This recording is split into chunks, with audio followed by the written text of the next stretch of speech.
make him converse. There we go. So we are now live. All right. So welcome back to B Team.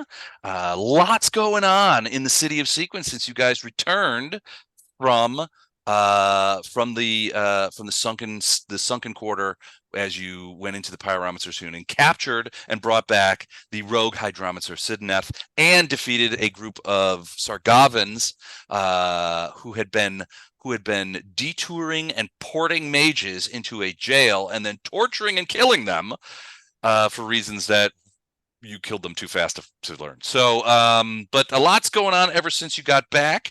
Very quickly, I want to give you guys some things. So a lot went on last time. So, and I haven't posted a proper recap, which I will do on the website. In the next probably 48 hours or so. But last time we did a lot of things. So you guys came back and you basically learned what had happened with the battle between Vortbert's forces in Sequin and the Elvish fleet. You learned that Xavius was killed. Who was the head of the dwarvish forces under one of the minor nobles out in the plains of Sargava. You learn that Shalosha, the Elvish guardian who was in charge of the interdiction ships, is missing. And then you also learn that Laurabec, the paladin, whom you met on a couple of occasions and who had been single-handedly working to better the conditions under which the refugees were living, was also killed. And it was in this particular case, the Laurabec killing, that intrigued you because she had been killed by, all reports, by Elvish arrows. A trio of Elvish arrows that were found, and she was found on the shores. It looked very much like she had taken place. She had participated in the battle alongside Vortbert and was killed in the fighting. However, by anyone who knew her, and that's generally the rumor that's going around, but by anybody who knew her, that basically said, look, she would never do this. She was a friend to the elves. She was personal friends with Shalosha. She hated Vortbert and opposed him vocally at many turns. And there's no way she would have joined in this fight. So your suspicion was that Vortbert had been cleaning a little house, because now, after the battle, he has taken on a certain newly acquired importance in town. To the extent that he is fortifying his large manor home in town. In fact, there are workers there, even as we speak, digging a trench, building a rampart, that kind of thing, and fortifying his home. He's also won in large measure the populace of Sequin and the refugees in this defeat of the elves and opening up the city and some very rigorous rhetoric against the Sargavans. He's trying to put together. You've seen groups of refugees training with weapons, and it looks like he's putting together a fighting force, which ostensibly might go out down into the plains of Sargava and attack the Sargavans. There.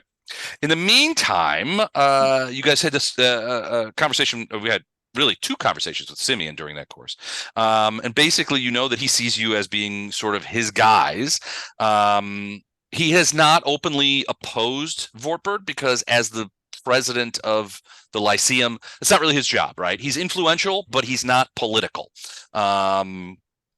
And what's furthermore is Vortbert has been an outspoken supporter of the Lyceum, and has contributed time and money and effort to make sure that the Lyceum continues to be not only the premier, but in large part the only magical school in Eastern Sargava.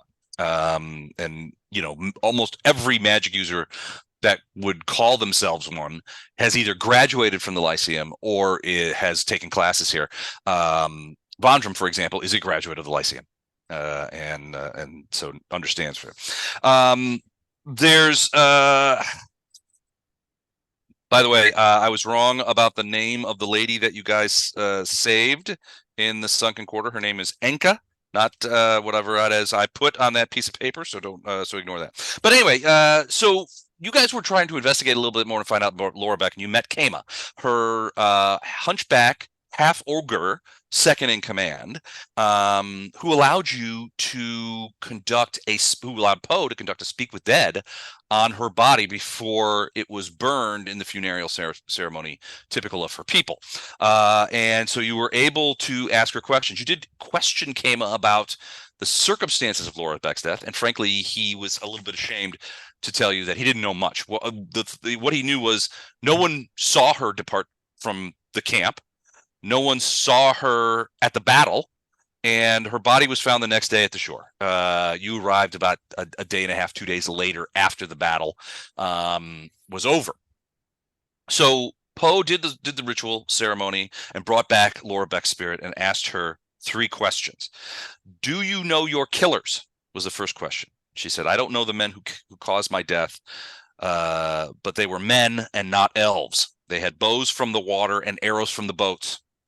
I was struck by arrows, and then they came and held my face under the water until my spirit departed. The next question, what were you trying to accomplish? And she said, I was trying to stop the fight that that Vortbert had begun. Sorry, I had a Harry Potter moment there. Sorry. I knew that Shalosha's father had overstepped his bounds, but Vortbert's attack was the wrong answer to that provocation. I found out about the attack. I went to warn the elves. The attack had already commenced, so I grabbed a boat and tried to go into the water. That's when I was attacked. Then you asked who told you. Then there was some discussion, and you suspected that whoever told her that the attack was about to commence, well, it was leading her to a trap. And so you asked who told you about the attack, and she said an elf named Talindra Chrismas. She came to me from the elves and told me the attack had commenced. She also said that she's an associate of Shalosha. She assumed at the time that Shalosha had sent her. She had seen her around, was not super familiar with her, but you found out later that Laurabec and Shalosha were pretty good friends. So it would not be outside of the realm of possibility for Shalosha to send this, especially if there was a fight brewing. And that was it. And so there was some discussion about whether Vortbert might be a Sargarvan agent in the same way that Sidoneth was, but you guys didn't have any evidence. Then you went back to Simeon's office and found out that the twins' mother is safe in Gate Pass and being protected by some men that Simeon had sent there. She's alive. Taken care of, defended, but there's still some problems with teleporting. They weren't able as yet to bring her to Sequin. They plan to as soon as they can. If anything, this whole Sidoneth thing has damaged Simeon's reputation among the townspeople, even as Vortbert's reputation has increased, because it was Simeon who brought Sidoneth here. It was Simeon. Sidoneth not only was the hydromancer for the city, but he was also a teacher at the Lyceum and had been for over a decade. And by and certainly by Simeon frankly didn't believe that it could be true that Sidoneth would betray the city. And it's only after they've interrogated him and really plumbed the depths of his perfidy that they've realized what had done. So, so there's that. You asked Simeon about whether if they had found out if Sidoneth had been working with Vortbert, and the answer was no. In fact, they disliked each other. There was no evidence, and he did not admit to working at all with Vortbert. You guys asked Simeon about Katerina, and he explained to her, she's a friend of mine. She provides me information from time to time, and is valuable to me in that regard. And he's also the one who told you that Vortbert has been fortifying and equipping his and expanding his manor, his home in the town. Already one of the largest in town, now is getting bigger, and he is fortifying it as well. So you guys leave Simeon's, go back home, and 2 guys are waiting for you when you get there. One of them is obviously some sort of mouthpiece. The other, as Wraith sort of checked him out from the bushes, Wraith kind of dumped into the bushes and was stealthing and checking this guy out, was obviously somebody, well, you didn't recognize him, but you recognized the type, competent fighter. He was holding a crossbow, and he also had a scabbard with a small reservoir on the end of it, which made you think that it might be some sort of poisoned blade. The mouthpiece invited you to come visit Vortbert at his home that evening for dinner to talk over some things. And so you guys gave him a little bit of hassle, but finally he convinced you to go, and you guys went. When you approached, you saw that there was a lot of work going on. You again ran into a very obsequious major domo who brought you in. And Vortbert, for his part, was very cheerful and effusive, complimentary to you guys. Thanked you for fighting on behalf of the city and the people of the city, of whom he cares a lot about. And basically he said, look, I want you to join me. We're building an army, and I think you guys could be key guys in it, and not just key guys in maybe in official positions as commanders in the field.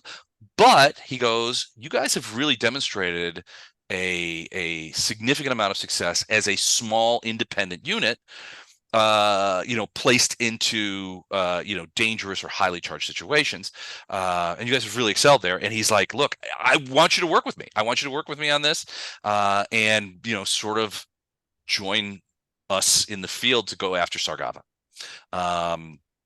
You guys were throwing sense motives around like it was a bodily function, but generally speaking, and you rolled some pretty high numbers, you think he's telling the truth. He wants you to join him. He wants you to do these things. He seems sincere about his wanting to take the war to Sargava and begin fighting them in the field. Titus posted some arguments about maybe greater positions and that kind of stuff, but they didn't really go anywhere. He's basically looking for you to do this. And then finally, we had about 10 minutes left in the game, so we did 20 questions with Laurabec Spirit, and the answers were as follows: Is Vortbert lawful good? No. Is he evil? Yes. Did Vortbert kill you, to Laurabec? No. Did Vortbert order you to be killed? Yes. Is he afraid of us, or is he or does he have concerns about us? Yes. Is Talindra working with Vortbert? Yes. Is Shalasha still alive? Yes. Is she in town? No. Is Simeon trustworthy? Yes. Was Xavius murdered, the dwarven leader? Was he murdered on Vortbert's orders as well? Yes. Is Vortbert funded by Sargava? No. And the context of that question was in the same manner that Sidoneth was paid off by the Sargavans. Does Vortbert truly want to wipe out the Sargavans? Yes, he does. Does he want to wipe us out, meaning the party? No. Is Katerina on our side? No. Is Katerina against us? No. Is Katerina on Katerina's side? Yes. So this was an interesting and a great question that Jennifer did. Will the elves come back and defend Sequin if we work with them and are attacked? And a great question, but I couldn't answer that. There's too many factors involved there. Is there an elf we haven't met that could help us here? Yes. Is Shalosha within 10 miles of us? No. The elf that can help us is she female? Yes. Is she watching us? No. Does she know of us? Yes.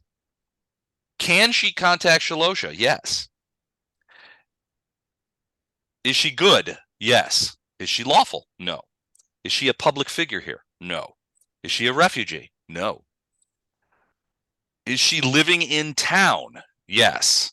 On the west side of town? Yes. Will she approach us? No. If we asked Shalosha, would she know who this person is? Yes. Shalosha did Shalosha go back home? Yes. Has she talked to her father about what transpired here during the fight with Vortbert? Yes. Is she coming back in the short term? No. Are the elves planning to come back anytime? Yes. Will they be armed? Yes. And that's where we ended it. So that's the recap. So if you find yourself in a couple of strange positions right here, and you've got some information that you're not 100% sure know what you want to do with. On one hand, there's somebody in town, a female elf who lives on the west side of the town, who can help you get in touch with Shalosh. On the other hand, Vortbert has very consciously asked you guys to join him in fighting the Sargavans, and he basically admitted, I'm putting together, I'm organizing the refugees, I'm organizing the people of town, people who could fight, people who are good at fighting, and we're gonna sortie some companies out into the plains and take this fight to them. We have to defend our city. And that's, in my opinion, the best way to do it. And he wants you on board because he thinks, as a commando group, a commando operation, you guys could wreak a significant amount of havoc. If there's anything out there that that he thinks you guys be good at, it's wreaking havoc amongst the enemy, which you've proved to be good about that. On the other hand, you've got, you guys are pretty, I mean, you guys are aware, you've consulted Laurabec basically and she said, yeah, it was Vortbert. Vortbert ordered me to be killed. And the reality is that Vortbert used this opportunity during which he was fighting the elves to get rid of them, to get rid of some personal detractors at the same time. And it is pretty clear that he used this Talindra, who is an elf, to lure Laurabec out and get her in the open so she could be killed, and then trumped it up to make it look like the elves killed her in the battle, which is largely what most of the people in town believe, that Laurabec died during the battle with the elves, which Gordon quite presciently pointed out might be a rumor that's being purposefully promulgated and spread around. You also have Simeon, and Simeon is, he's got his needs, and he has said that he wants to talk to you guys later on this week. There's some things happening that you guys need to know about, and so there's that. There's a lot going on in this little town. So at this point, I turn it back over to you guys. That's a lot of words, but I turn it back over to you guys and say, well, what do you guys think about all this? What's going on in your heads right now? I'm very curious. Wow, I'm wondering don't everybody talk at once. It's okay. Everybody will get a chance to speak. No, I'm kidding. Started talking, you cut me off. Sorry, dude. Go ahead. Dude, I just don't know how getting involved in politics here helps us. What's our original mission? And do we need to get into a battle? How does this help us? Any of this help us? So do we just leave? We are so far out of our mission. Our mission was not a mission at all. This whole thing started just from us getting kicked out of our homes because Sargava invaded. We've kind of been. We did our mission. I mean, our mission was to get that. Yeah, we tried to get this information here. So we did that, but at this stage, our enemy is Sargava. I mean, we are in a war, basically. The enemy of our enemy is our friend. I mean, I think the thing is that what we need to realize is Vortbert, what he's doing is, he says he wants to take on these Sargavans, but what he's doing is he's making his city vulnerable to them. Having chased the elves off, he's working against the people of this village, as far as I'm concerned. I don't think he has the best interest of these people in mind.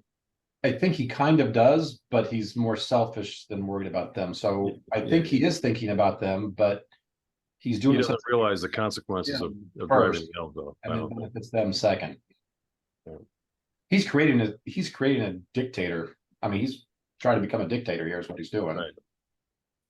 Right. Keeping in mind that Polearm is straight neutral, he sees an unbalance here, and in his mind, we need to get rid of Vortbert.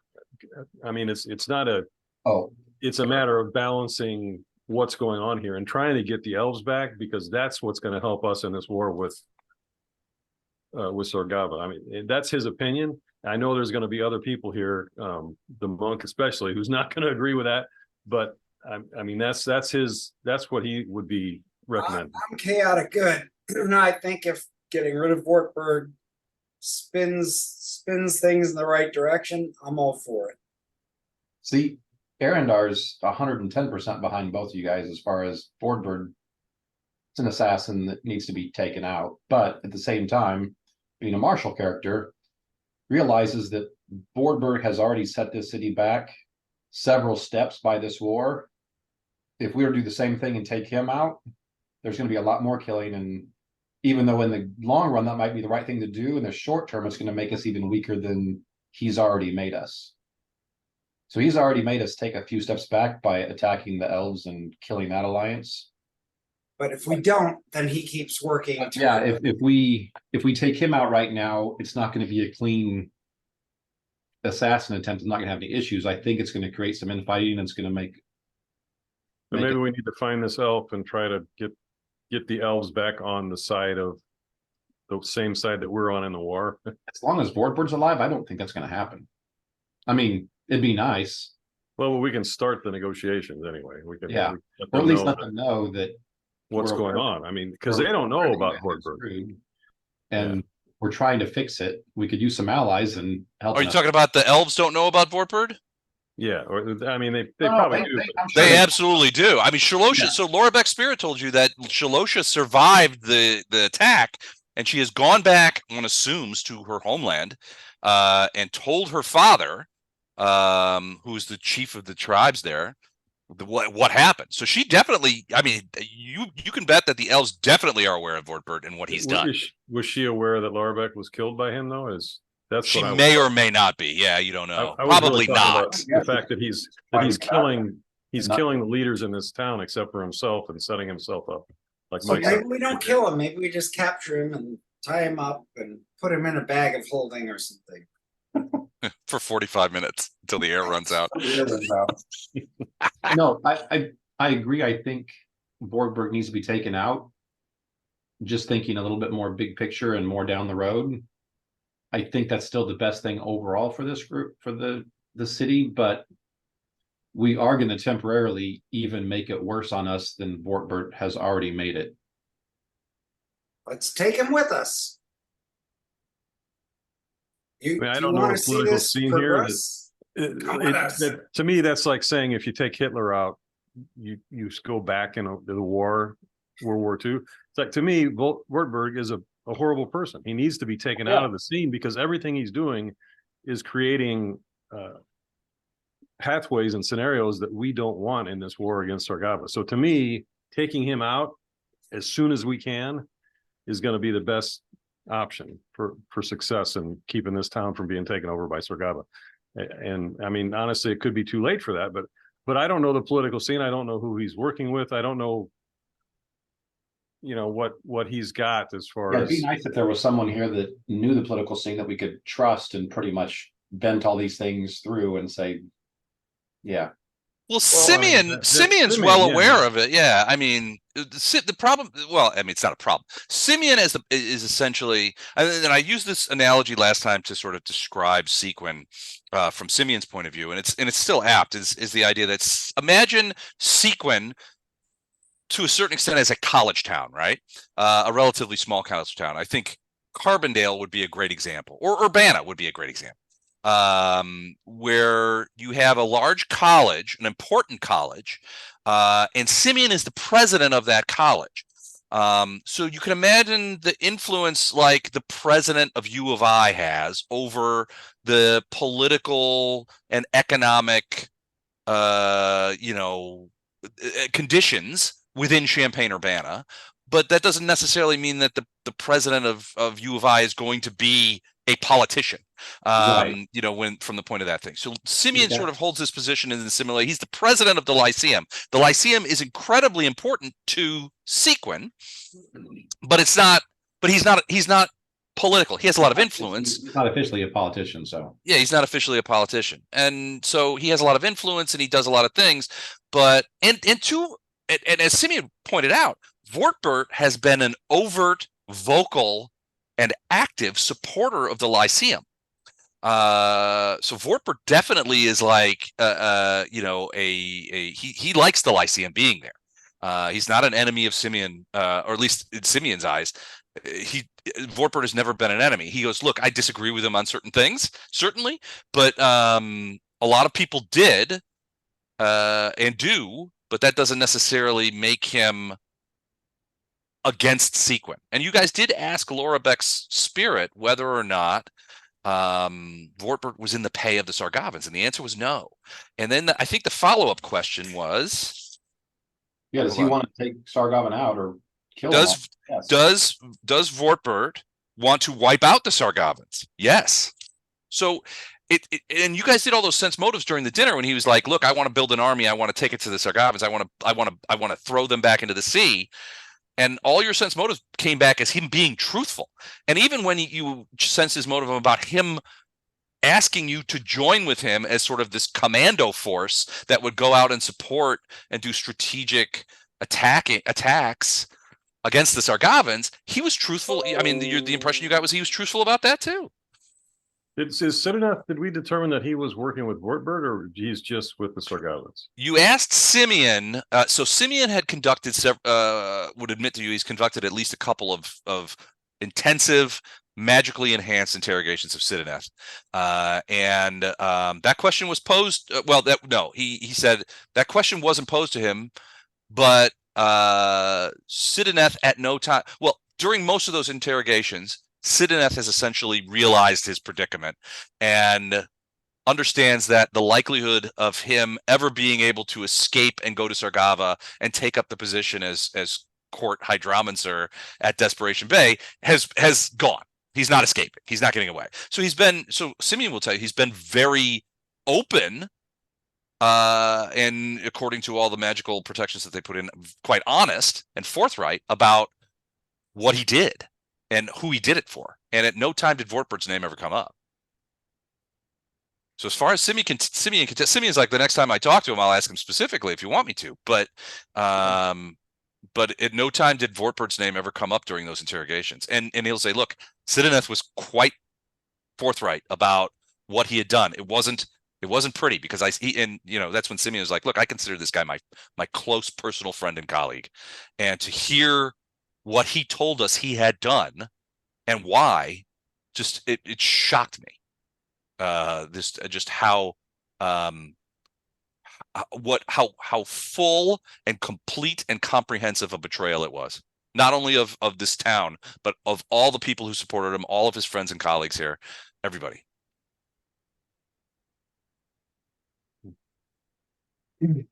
Yeah, I don't think they're linked. I honestly think Vortbert's just an opportunistic evil guy that wants to build an empire, and a war is a great place to build an empire, especially if you're somewhat charismatic and pretty well versed in political espionage. It's a great place to do that. He's a charismatic guy, and like everybody you sort of said, they don't always agree with him, and some people actively dislike him, but he's been fairly powerful in this town for a long time. So, and it's only getting more so. People like him, especially a lot of the refugees are sort of flocking to his banner, metaphorically speaking, but he's always been fairly popular around town, even before the war. He sits on the council. He represents as a representative of most of the demi-humans in the thing. As a dwarf, everybody sort of took his antipathy for elves sort of at face value. Yeah, he doesn't like elves. He's a dwarf. He doesn't like elves. But now that he's sort of wiped out the interdiction force, a lot of people who also felt that the elves were being quite heavy-handed have flocked to his side. He's become more popular after the battle, not less. Mm-hmm.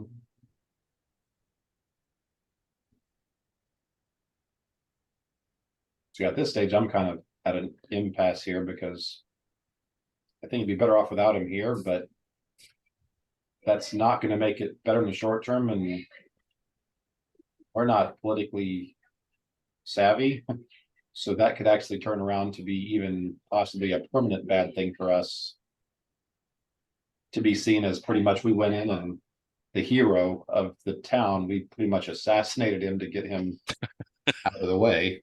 Well, I'm not saying that we should do it publicly or have anybody know that we did it. I'm just saying it would be good to get rid of him. Oh, I agree with that 100%. I mean, I'm not going to walk around town with his head on my spear, you know?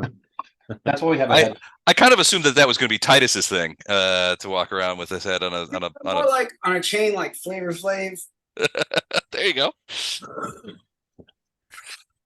So that's kind of my thought is, yeah, I think it needs to go, but I don't have a good way to do it. And I think we need someone more politically savvy than us or more experienced than, I mean, Arendar's what, 20, 19, something like that.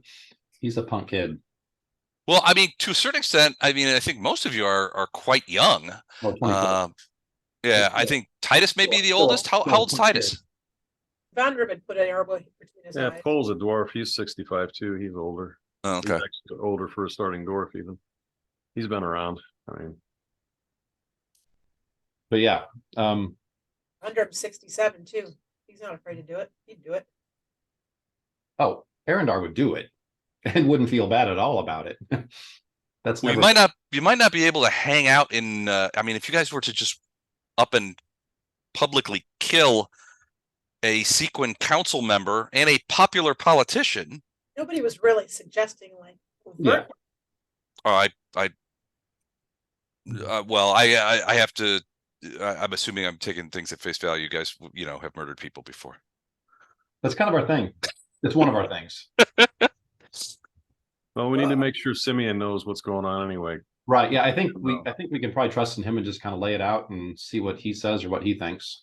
Hopefully he's not I mean, Laurabec said we can trust him. So I think if we believe any of the things she said, then we should believe that one as well. So Well, she's kind of a paladin. It's kind of, you it's kind of her thing. I'm sure she has the same book that Flashheart has in A-Team. So No, she's a good paladin, she doesn't need the book. and I mean, not so much good. I mean, Flashheart's good. He's just not a very good paladin. She's a competent. Good. He needs help. Just He needs this. He needs the support and guidance of Lothar to make sure that his paladinhood is not, and now heraldhood, is not put in any sort of awkwardness or jeopardy. her entry is if you need to read this book, don't be a paladin. You don't be a paladin. Just be a fighter. It'll be fine. You'll be fine. As opposed to the poster boy for failing upward. So is everybody okay with us just going to Simeon and kind of spelling all this out? Yeah. Sure. Okay, that's what we're going to do. Also, one thing that Les sent out, we're going to be here for a day or two or three, hopefully. Mm-hmm. Everyone did get their magic items or their money spent. I think it was like 9 or 10 grand that each one of us got. Okay. 12 total, but I think everybody had to give almost 2,000 for the phylactery thing. Right. Yeah. Assuming we can get that. Do we need to ask less for certain things? I assumed if it was lower level magic, it either would be available or they could make it within a day or so. Right. We were going to We don't combine. have, we don't the have any very phylactery. expensive custom stuff, so Yeah, I'm just going to do +2 to my weapon and a phylactery of positive channeling. I'm not prepared. Somebody or some people wrote some really good emails that I went, oh. One of them Didn't was about read. raising a level that would. I'm Okay. not prepared. I'll tell you what. Anyone who has not, by the time we're done tonight, spent your money, send me an email, and I will coach you really quick. And Les, is it okay as long as it's a 5K or less normal magical item? To just, it's assumed that either they'll have it here or they can make it pretty quick. I Is don't it- remember where we left off, to be honest. I mean, can we not recap? Because I'm like Andrew, too much time has gone by. I don't even know where the emails would be now. I sent it out. I'll find it. Is and- it under your name? Yeah, I see it. I'm the one that sent the original. I don't know how many people responded to it or what was said, but Okay, let me try and find it with you. actually, I think Gordon responded to it and one up me, so I remember that. Goblin Just Camp with the, Booty? with links. No, this is B team. Oh, that's wrong. Yeah. Now there was something about 4,000 permanent +2 to anyone's stat. Yeah. There So are like, a lot of really good options. so just for, make as sure far your as stats options are add up to concerned, 10,000. as then far as all the stats are stuff- concerned, stuff that Gordon had are all lower cost mundane things that within a day or two, someone at the Lyceum could or would make for us. That's based on what Les said. So just make sure Andrew, you got that done, so you can have your stats and all your whatever stuff. I'm done with mine. So what's let's- your caster stat? charisma for him. So you can get a headband of charisma +2 Mhm. for 4,000 gold, and that'll raise your charisma bonus by +1. Get you an extra spell per day or two, and Yeah. So And we all your- have 10 because we gave 2 to. because we Your get s- to get your spell the. DC will Okay. go up by 1, etc. That's an easy one for a caster, but anyway, be thinking like during downtime during this game, and you can even message me if you want. You guys were also talking about those handy haversacks last time, Right. which I think are only Right. $2,000. Yeah, those are very Yeah, Paul was gonna get one of those too, actually. Right.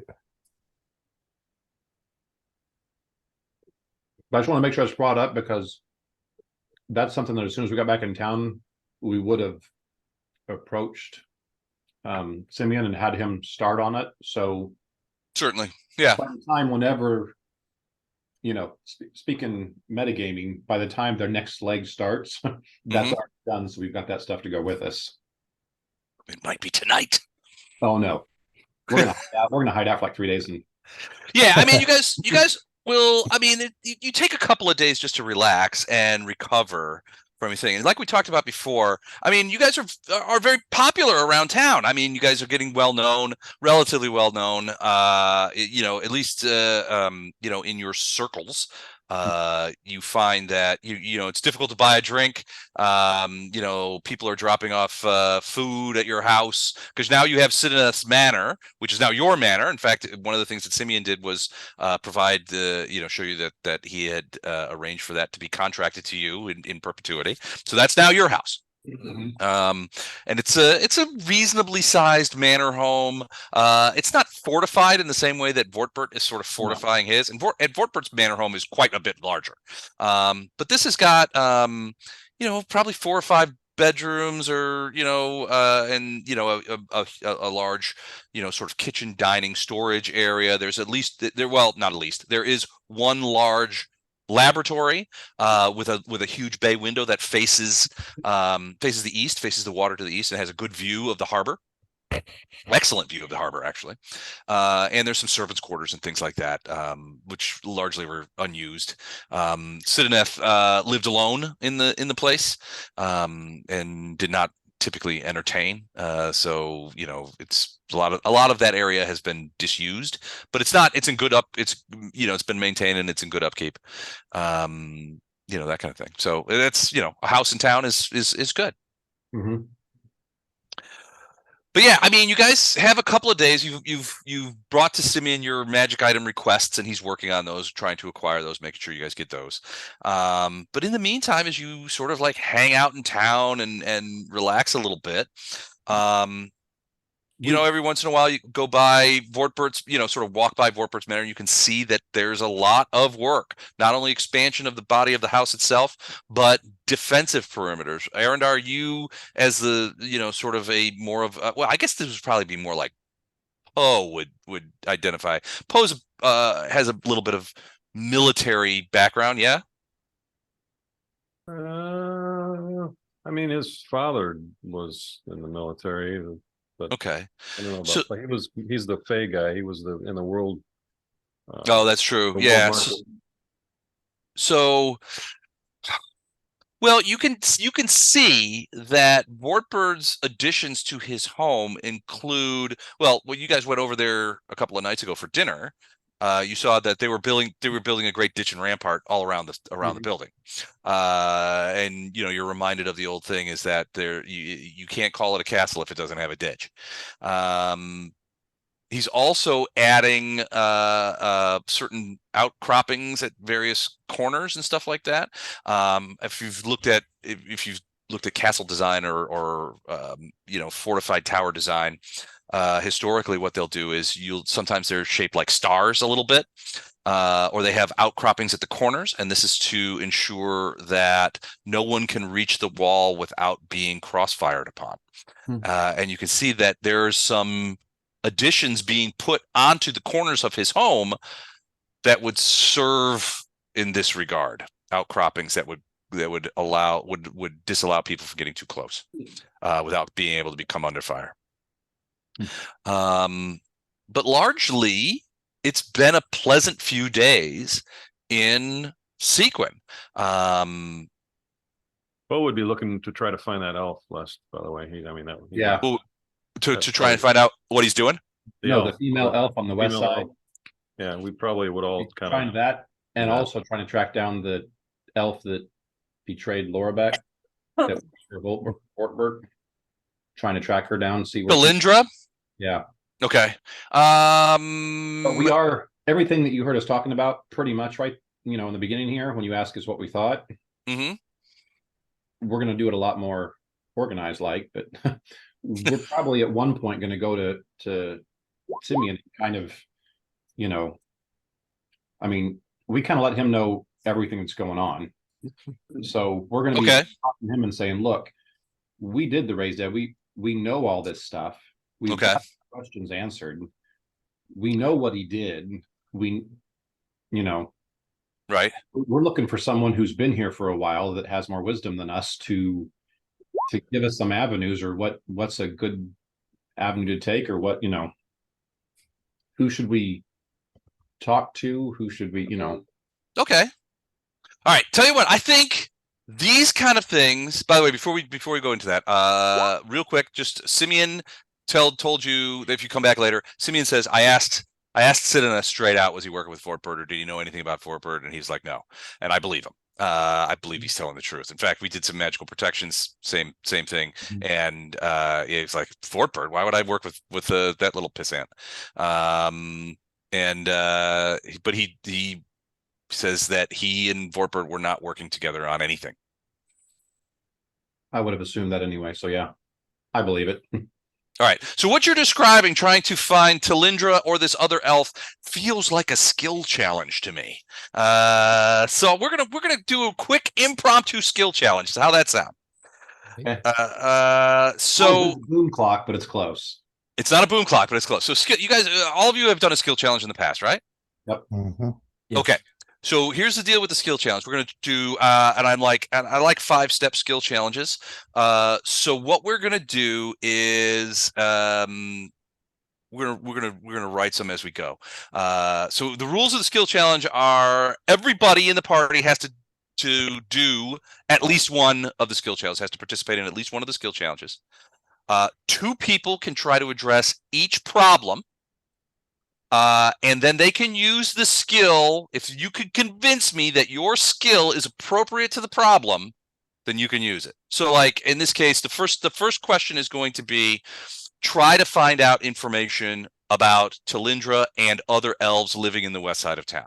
So this would mean you want to go around asking questions, beating up informants, perhaps, going around an investigation. So that's the first task, is to find more information on elves in Sequin. So who thinks that they can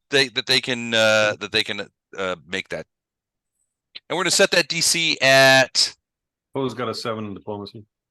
For gonna what set that- knowledge, local, we're or gonna what s- are you using? We're going to set that I've got DC a at 20. plus 13 diplomacy. Ooh. I mean, Knowledge Titus. local could be used too. Yeah. I've got an 8 diplomacy. I got a 15 intimidate though. that beats my intimidate. I can beat some. Do some Pinecchio. Good night. I got to Right. tell you, Good good night. The Arender Titus combination for information gathering might be unbeatable. Good cop, bad cop. It's the original good cop, bad cop. Wait, which one's which? We don't know. Oh, We changed time. It's a sliding scale.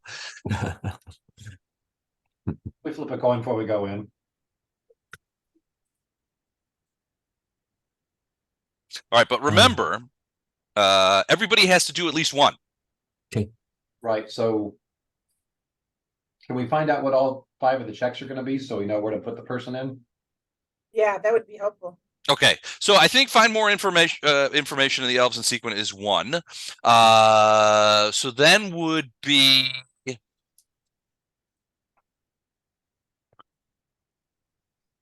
learn the exact location of one or the other or both. Okay, that makes sense. Okay, the second is learn the location of whom? Of Right. either Talindra or the unnamed elf who can Right. contact Cylindra, Shalosha. Got it. The third, once you have the exact location, would be Like an infiltration and spying on kind of thing. successfully observe the Okay. person. I've And got ask- +6 disguise. That helps. We've got Lorelei too. Can I use her? Does she count? She counts as you. Probably, it probably counts as you. All right, I'm putting observe the person in natural habitat to learn information about them and their activities. Mhm. Okay. Fourth one would be approach the person and strike up a conversation. Yeah, okay, yeah. Approach and speak. That's intimidate too. Can be. Or diplomacy. I was just like, intimidate works on all these.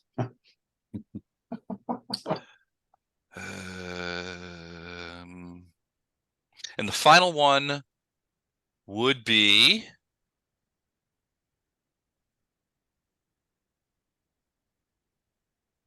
successfully convince. No. What does the final success piece look like? Capturing Talindra and meeting the other one. Either Making capture her- or Making her an convince. ally, making the other one an ally. Yep. Okay. All right. Those are the 5 steps. Social things, there's a stealth one thrown in there. So the first one is find more info about the Elvish Sequence, asking around to try and find out more about them. Now, there's a couple of ways you could go. If there are investigative skills, knowledge local, intimidate, diplomacy. Any social skill, perception probably. These are none of Vondi's strengths. which Huh. is I've got nice. +14 perception, 13 diplomacy, 11 bluff. So maybe we should Intimidate. find, I think the cleric and the monk, definitely the cleric is probably gonna have some. Well, of something I should point out is another addition to the rules. Everyone has to do at least one skill challenge. No Right. one can do more than 2. the- Right. Vondi's got a -2 in diplomacy and bluff. So, and actually, That's useful. That's so perfect. let's start with, what's Vondi and Poe's highest skills? And actually,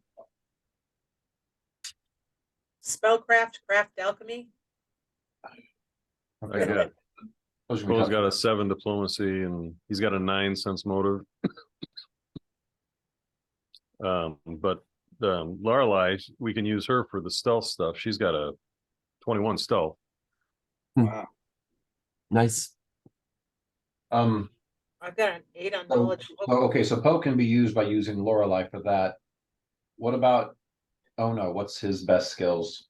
My skills. I'd say most of them are probably physical. Yeah. I mean, I'm good at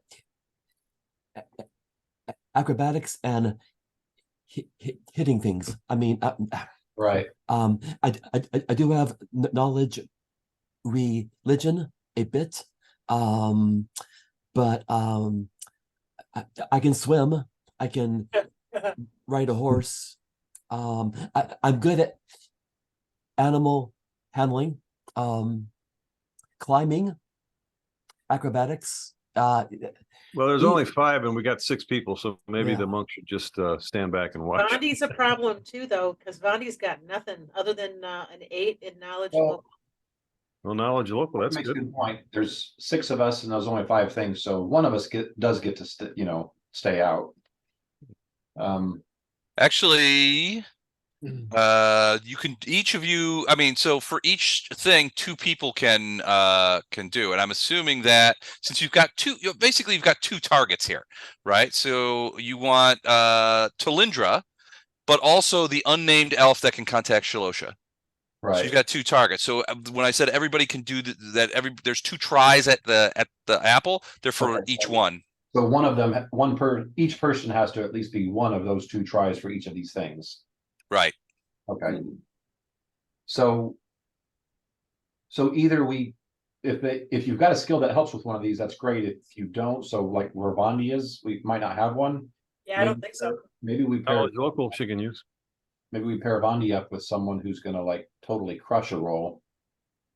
Or That- be creative. Vondam's got some skills, and I'm sure that you know, some of Ono's skills are good. Try and figure a way to put them in. I could light somebody's feet on fire until they talk. And perception be used for any of them, Les? Sure. Absolutely. What can be used? Perception. Yeah, my perception is lousy too. I got it. Ono does have pretty good perception. Okay, so that's probably gonna be his. What's pretty good? Is an 8 pretty good? I got 8, plus I have a pretty good wisdom score. So though a teenager, Ono has a good eye and ear for nonsense. Well, if he's bigger than 8, then he's got Bondi beat on perception, so he'd be better for that. Max at 6 levels about 10 plus your score, your Yeah. your ability score. So you know, I'm 12, 8 with my ability. 14. score. Yeah. But I'm clerics okay with don't that. get a whole lot. Yeah, clerics don't get a lot of points for putting in skills. That's clerics are they're weaker for that. Yeah, I'm good with that. I can sit out and watch. Everybody Well, you has can to always do roll a one. 20. Let's try one. So Bondi, what's your perception? 8. I would say we put you in one of the ones as perception. But perception would work in probably in most of these. You could argue that perception would. Well, she has a pretty good knowledge local too. It's the same 8. Yeah, That's my big- that's That's my big That's- high number. that's pretty good. Yeah. So We're not trying to create a rocket here. We're just trying to find out some local information about an Yeah. elf. It shouldn't be that hard, or Yeah. a couple elves. it just makes it harder trying to make sure everyone gets at least one. So Bondi's gonna do perception. They don't have to succeed, but they do have to. Everybody has to roll at least once, and no one can do more than 2. So we've got 10 tries here, essentially 10 rolls. Wait. One each for each of the 2 people, and for each of the things. And then- So then 4 people have to do it twice. Have to do 2. 2 people have to do 1. Sure. That's how it works. Okay. Well, I mean, it doesn't have to work that way. 3 people can do 2, and the other 3 can do. I don't know. Maybe. I don't know. Math is really tough for me. Yeah, we have to do 4 and 2, but that's So what was the first one? Find more info about elves in Sequin, where they That's- live, what they're doing, that kind of thing. So the other thing is we can have Vondi do knowledge local yep. So that's 1 for the first one. and then have somebody else do perception or a different skill. Yeah, that and have That Owen might- do perception. And That you can might- either listen around town, try to figure it out, or you can actually be a diplomat or a Right. Right. cadet and You can look around. Yeah. Yeah, and I expect you before you roll it. I want you to tell me what you're doing, and how you're doing it. Yeah, sure. Because we're gonna save Poe for using Lorelei for the finding out about them, and Wraith Mhm. will be doing that one as well. Because you've Yeah. got the 2 highest stealth skills. Right. I've got all the social skills. Obviously, I'm much better at intimidation than any of my other ones, but the other ones aren't bad. And Andrew's got good diplomacy. Yeah, Andrew's got phenomenal diplomacy. So when it comes to the ones that are talking people into something, you can intimidate him. He can be a diplomat. Yep. So, okay, let's start off. So we'll start with the first one. We'll have Ono and Bondi. Okay. Doing the first one. Knowledge local and perception. Yep. Yeah. Good. So I'm doing knowledge local. You ready? Are you ready? Go for it. Wait, before you roll. Oh, Oh, okay. Before she rolls. I'll give you that one over because I yelled it out. I want you to tell me what you're doing. I mean, if you're going into town, just asking people or consulting the local cartographers. Where do elves live in this town? You know, that kind of thing. You know, here's a thought. Ono hangs out in different kinds of places. He will go to a temple to meditate or pray. He'll go to a tavern to fight or to start some shit. He will go to the there's a ranch or a horse farm nearby. He likes to hang out with horses, or he'll go to the beach to swim, or a lake. Would elves hang out any of these places? Well, elves. I don't know. So that's actually a good question. And I'm trying not to.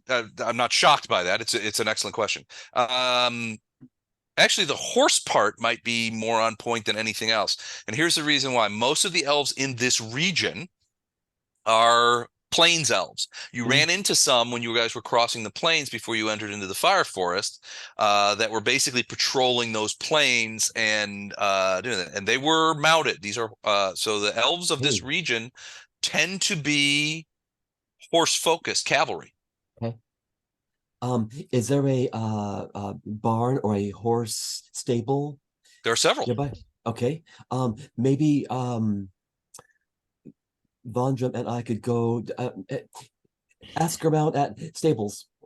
All right, you guys don't have to do the exact same thing or go to the same places. Okay. What I'm thinking is pick your skill, then tell me how you're going to use it to find out the information. So what you're telling me is you're going to use perception Yes, to sir. scope out the local horse places. I can't think of what the names of are. Heather, Stables. Can I ask you something? Are there any centaurs at these horse places? No, there wouldn't be. Okay. No, centaurs are general by and large stay away from towns almost exclusively. They are creatures of the wood. Okay. All right, so Ono's going to go. He's going to use his perception check to see if there are elves hanging around any of the stables in Sequin. All right, so go ahead, roll it. Sure. Well, okay. I mean, what I do specifically is I go around. I say, hey, you know, I ride a bit. I just wanted to hang out with the horses a bit. But mind if I ride that Morgan over there? I guess are there Morgans and this milieu? They're all palfreys. Palfrey. No, yeah. Great. No, I mean, yeah. I mean, are you going to go in and talk to him, or are you going to just scope it out from afar? I want to go in and just make friends. You know, I act like a young, enthusiastic, equestrian monk. You know, Okay. and I turn on the charm and I ask, hey, so any elves ever drop by? Subtle. Okay, go ahead. Give me your perception check. All right, sure. So right now you're not asking, you're looking. You're just watching. All right. He's gonna go test drive a Mustang. 28. 28, natural 20. Holy crappers. All right. So you are watching, you scoping things around, and you don't see any elves. You go to a couple of different ones and you don't see any elves there.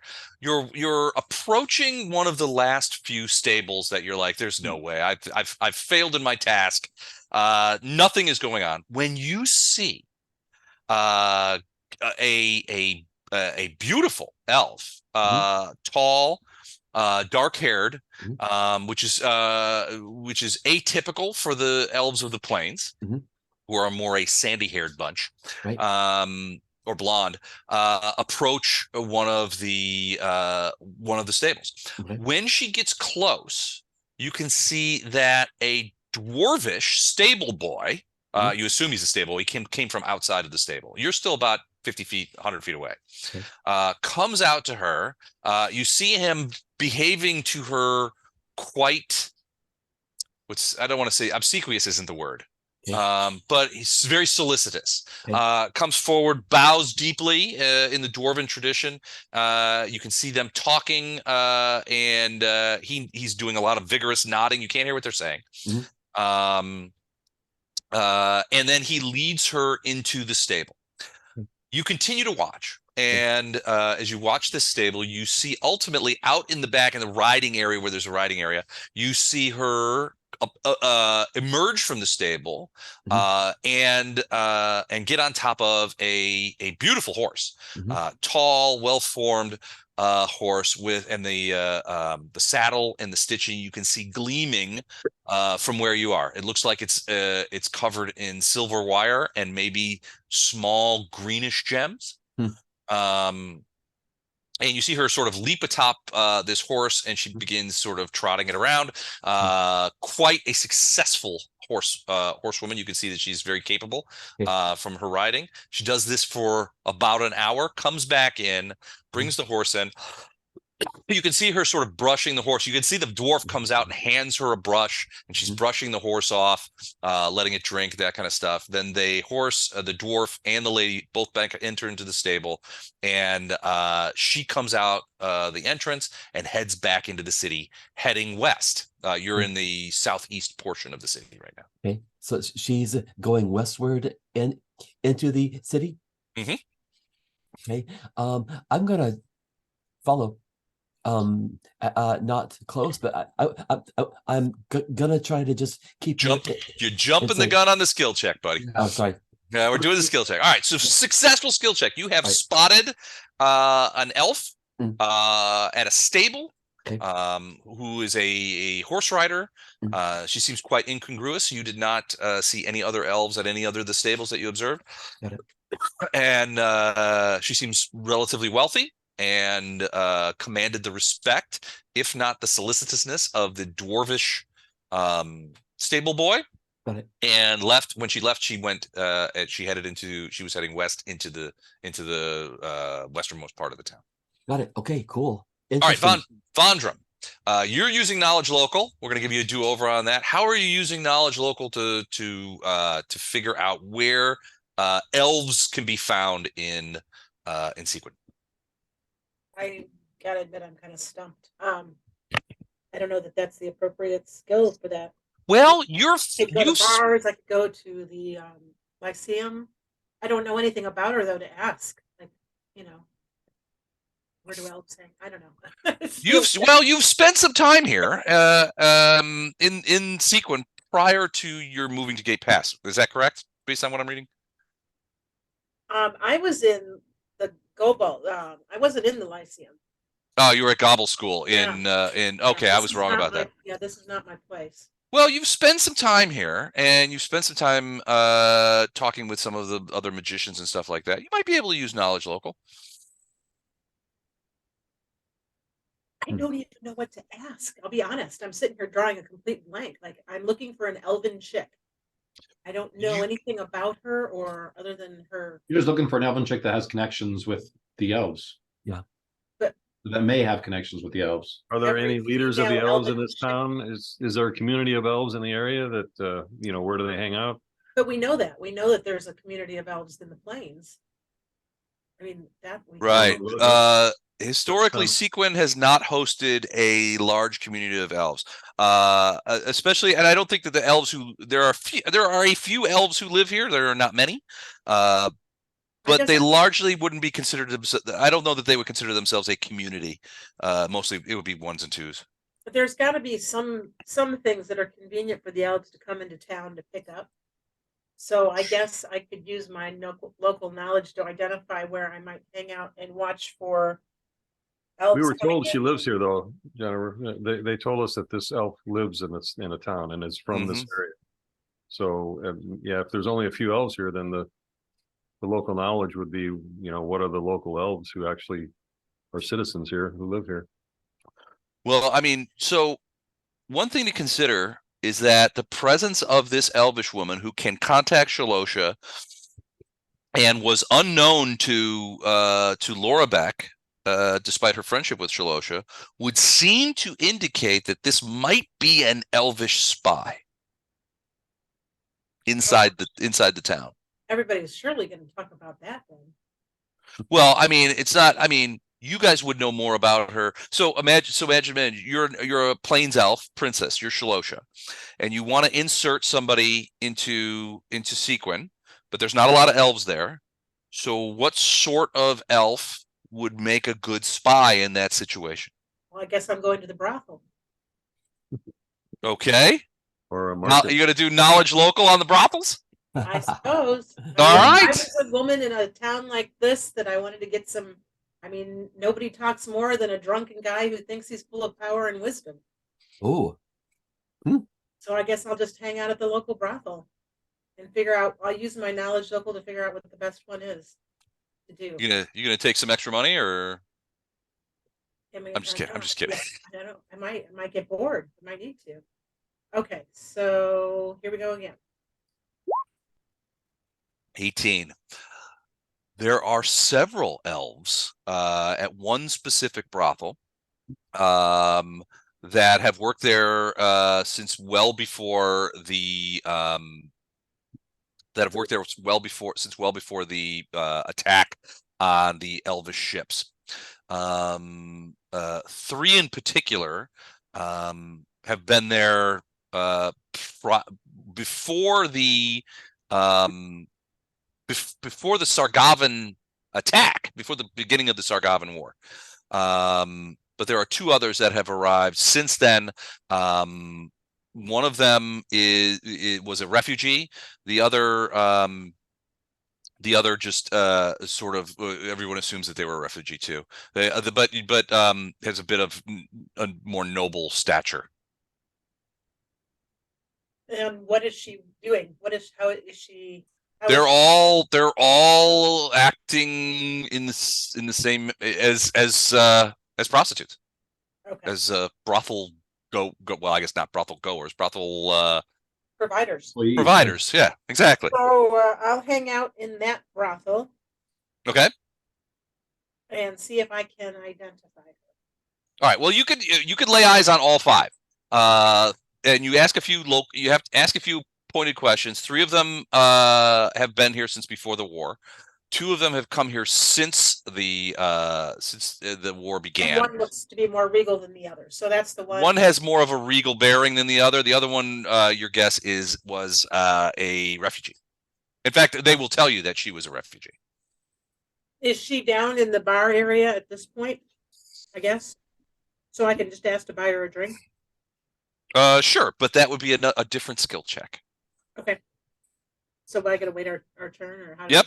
All right. So, by the way, the brothel idea was an excellent one, and I mentally gave you +2 on your roll. So, thank you. excellent idea, and I think it produced fate. So you've learned a couple of things. One, a female Elvish horsewoman with who obviously either comes from money or respect. And 2, 5 Elvish women in a local brothel, 3 of whom predate the war in Sargava. 1, an obvious refugee, or seems to indicate. It seems to look like people will tell you she was a refugee and came here, and the other one with a bit of regal bearing. okay. All right. Next question. Learn the exact location of Talindra and the other elf. So you've got a good idea that the elf on the horse might be Talindra. Dark hair, the respect of the local dwarves, looks like she's got money. Vondrum has run down a couple of, several potential unnamed ones. So that'll be a little bit different. So who's gonna do those, and how are you gonna do them? So what was the task again? Learn the exact location of where these elves that Vondrum and Ono have spotted, where they live. Is this one where Titus and Arendar were going to do good cop, bad cop, or was that a different one? I don't know. It might I mean, you've got to look at them so you have an idea of what they look like. You might even be able to find their names. Although, I mean, not really, but I mean, maybe it's just as simple as following them. Okay, so this could be a stealth one. I thought the next one was a stealth one. Was the like Observe the person in their natural habitat. That sounds like a stealth one. so that's a stealth roll. So this one's more of a social thing, is that right? Could be, yeah. I mean, tell me how you want to do it. Well, my perception's 12. I've got an intimidate of 15. Those are my two best skills that would kind of relate to this. I have perception 14 and diplomacy 13.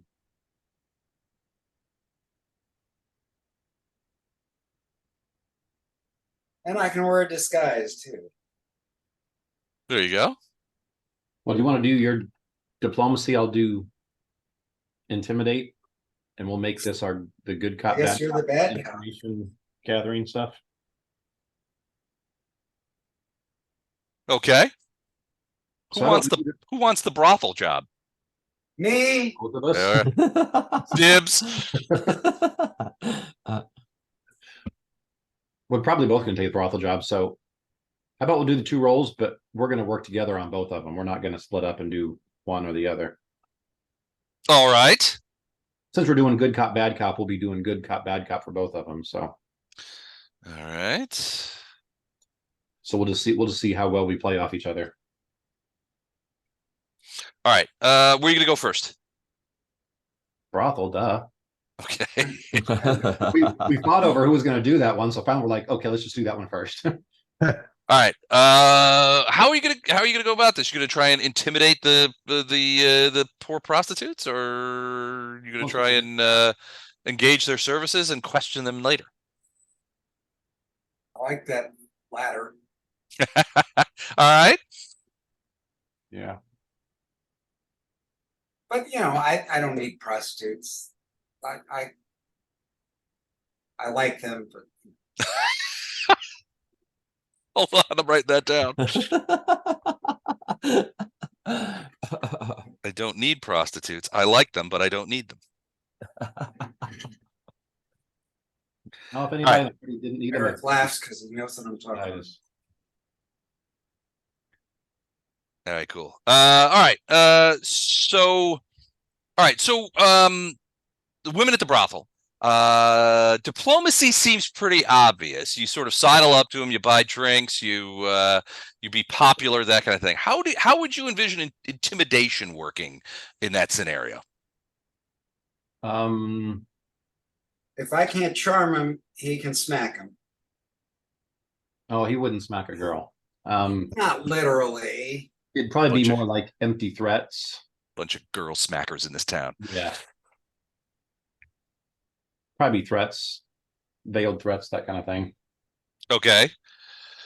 All right. You want to try good cop first on that one? And if that works, I mean, then I'll give you the answer, and then you could use bad cop on the other idea. Yeah. Okay. Cool. All right. Andrew, you're going to go into the brothel that Vondrum has pointed out as having a bunch of elves in it. You're going to discreetly ask about the elves that work there, and use your diplomacy to get the information that you need. Is that correct? Yep. Yeah. You failed to mention that I'm wearing a nice, expensive perfume, and that I have gold piece notes in my what do you call that pocket on a jacket? Codpiece? What? No, yeah, I have money hanging out my codpiece, but also my pocket where you normally have a kerchief or something. I've never been to a brothel, but I thought they wear the codpiece. Oh, come on, Les. Don't act like you're naive. I'm just a schoolboy. All right, cool. So you're gonna go in there, flash some money around, smell nice, and be generous and to a fault. Yeah. Charming. Okay, give us your Diplo roll. Oh, may I go? Natural 1. Oh, 15. I don't think they like my cologne. They don't like the cologne. You guys But start they in like there. the money. Way too They much. like the money, so they're willing to accommodate you. But when you start asking questions, they clam up. They're not even like, and they're giving you. I mean, when you ask their names, they're giving you what are obviously fake names. I'm Jasmine. I'm I'm Sandra. That kind of thing. Obviously fake. Those are not Elvish names. But yeah, they rebut you quite handily, and soon you find yourself out on the street. Okay. So with that, then I come in with the bad cop and I'm doing my best Godfather, whatever impression, Never go against the off- family. An offer they You can't should have taken refuse. our offer. You should have. Scowls with a 20 intimidation check. All right, so they are a little bit more amenable to you, and you learn that I'm assuming that you're interested in the 2 women that have shown up here after the Sargavan War has begun. One with the one that has a more noble bearing is a elf named Erasni, and the one that is a refugee is Irina.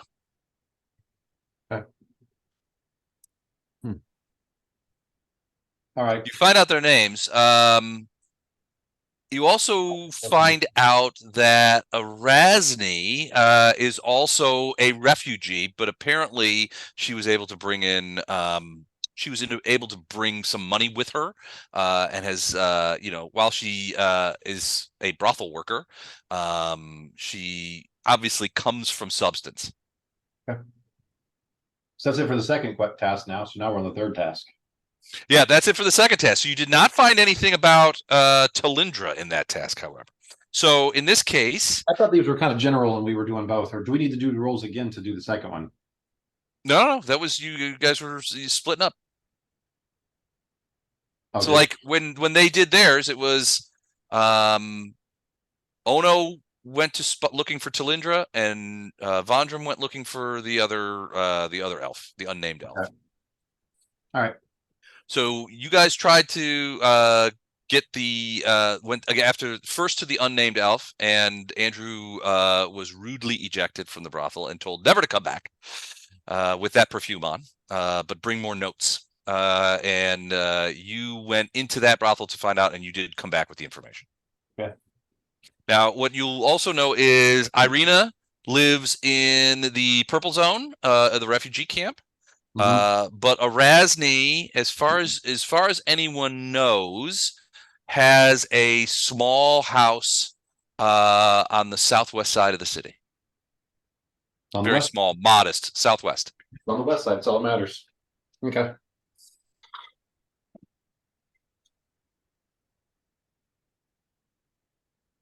So let's hold on. Okay, can you guys see that? Yeah. All right.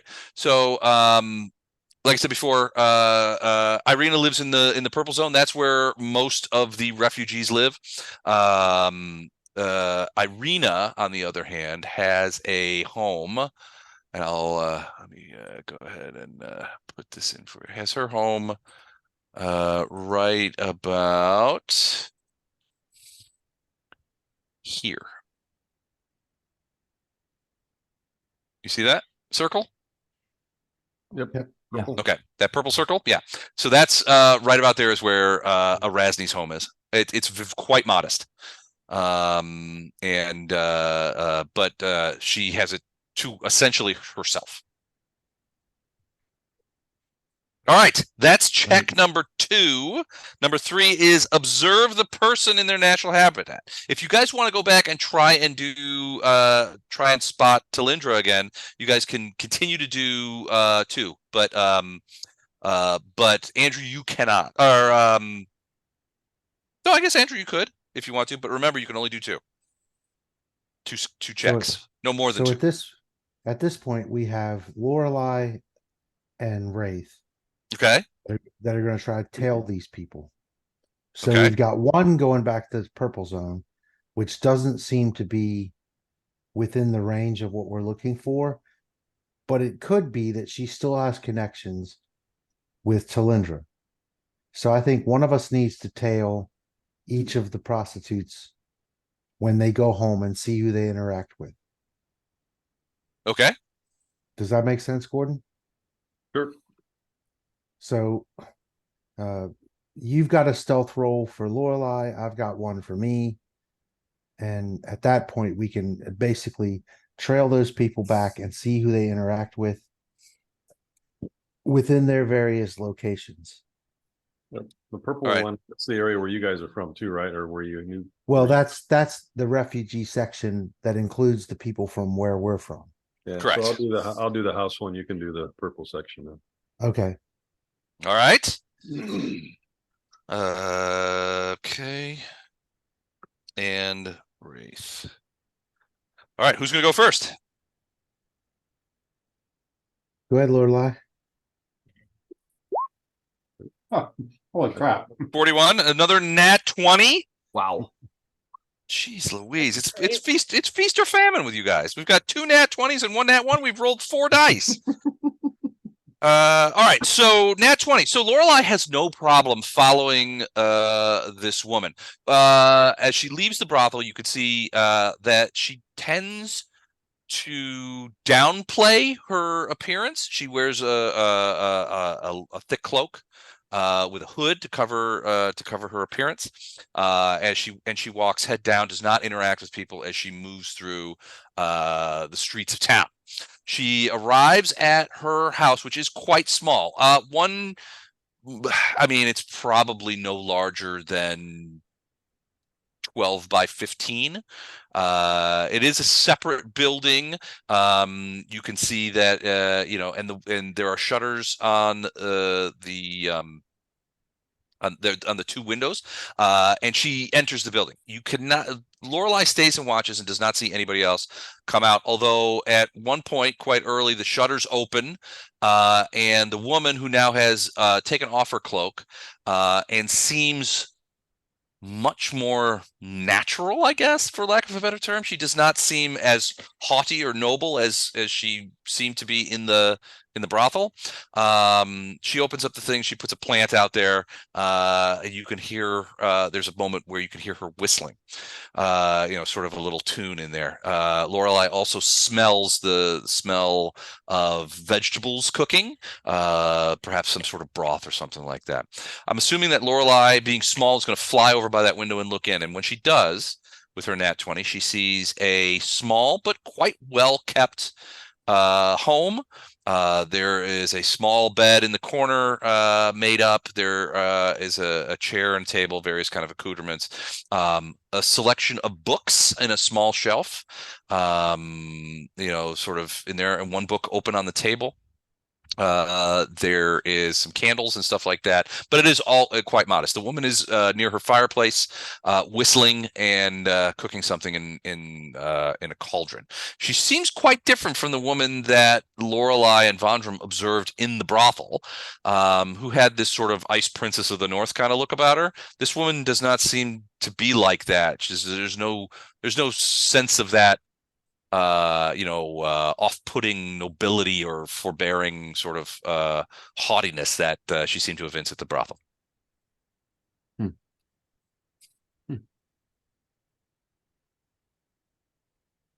Okay. Am I supposed to find anything specific out? What am I doing? Just to observe the person in their normal habitat is the thing. Right. You Okay. did that. When the other one leaves the brothel, Mm-hmm. 22. 22. Okay. You have no problem following her. And as she enters into the refugee camp, you can see that there several people greet her. She's greeted with smiles from some of the men. She waves and smiles to some of them. There's a couple of the local children come up to her and sort of swarm around her for a little bit. It seems that she's obviously well liked. She goes to, and one of the things that from having lived in this area is that a lot of places, there's not a lot of like individual homes here. It's mostly tents, pavilions, lean-to kind of situations. It's largely portable, and you know how when you have an area that's largely sort of thrown together shelter wise, things sort of accrete on itself. So you'll see tents with wooden walls that have been put in place. You'll see pavilions where the canvas drops down on three sides to form like a thing, and businesses that are essentially a stool and a stump, and whatever the person is making or selling is right there, and they may have nothing more keeping them out of the sun more than something maybe the size of an umbrella. Right. So it's a lot of that kind of stuff jiggling around. She goes to a small tent that has this sort of built up look around it. There's some pieces of wood and wax canvas and stuff like that. It looks to be in pretty good condition.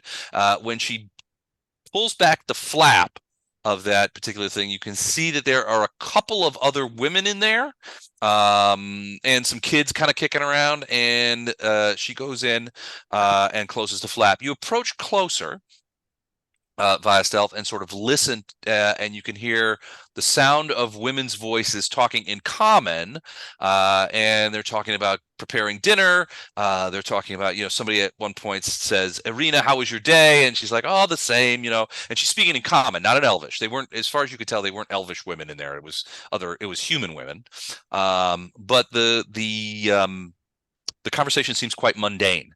You get the impression that the other women who live in this tent know what Irina does for a living, but they certainly don't seem to hold anything against her. One gets the impression that they appreciate the money that she brings back, because if there's one point, one of the other women goes out, and you follow her a little bit. You can see that she goes to a nearby food vendor to pick up more food, which she brings back. Your guess is that some of the money from today's activities just went into the pot. Right.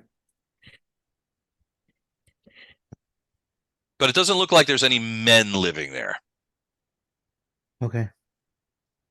Well, and the idea was to determine one of them, or potentially one of them, Mhm. is maybe a spy that reports back to Talindra. Right? It's possible. I mean, in this case, one of them, you were looking for somebody who might be able to contact as a spy that might be one of Shalosha's spies. So Shalosha was the Elvish princess who was in charge of the boats here locally. Right. And you know that Laurabec and her were friends. And Laurabec was obviously a lawful good paladin who opposed Vortbert. And so it could be that you're looking for somebody who evinces a good nature or something like that. Right. And this one certainly does that. Yeah, I mean, she's seems just like a working girl, right? She's brought home her money. There's several women living there. There's several kids living there. And she's pulling it to support a group of other women. And well, probably other women and herself, yeah.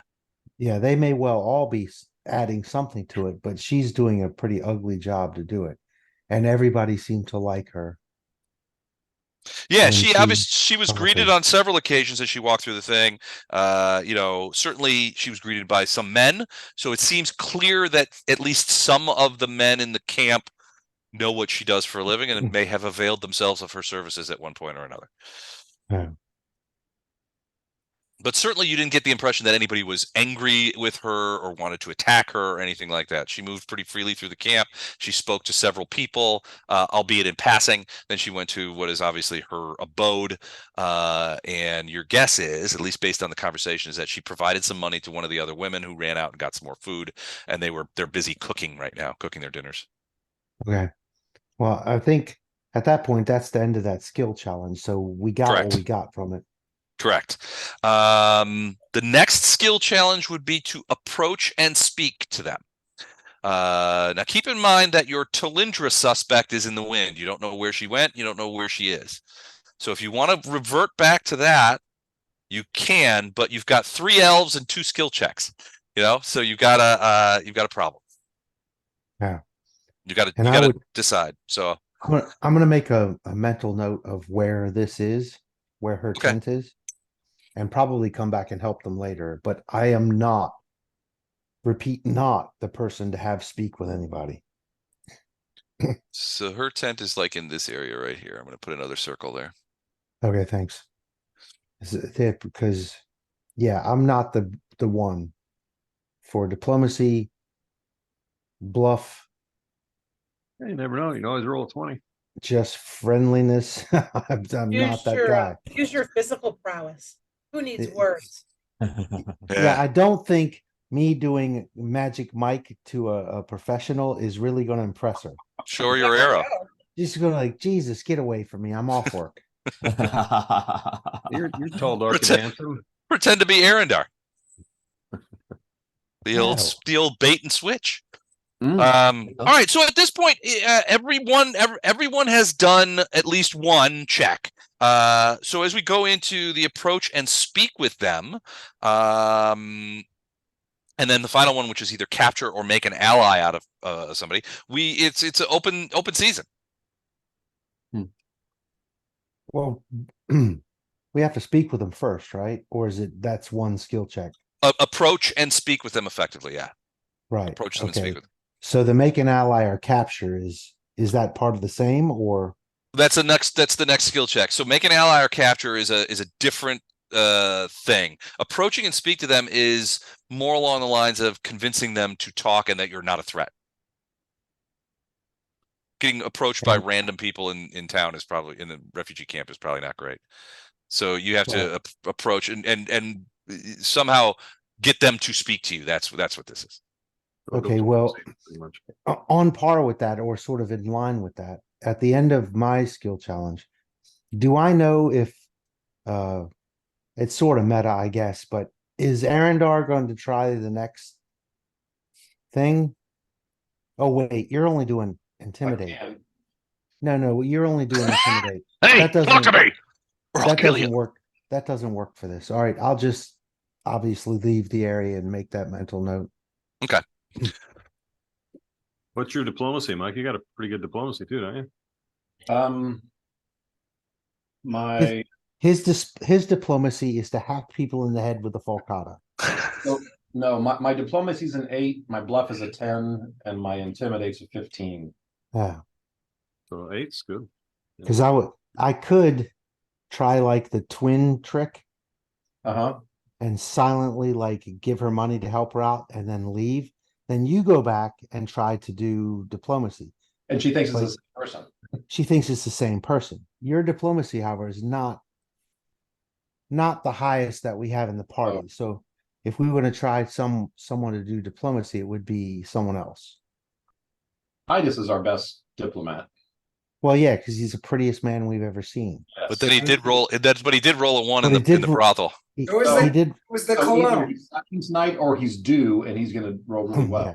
He did roll a 1 because apparently he's uncomfortable about semi-clothed women. So Aren't he we- may be the aren't we prettiest all? man we've ever seen and gay, and that's okay.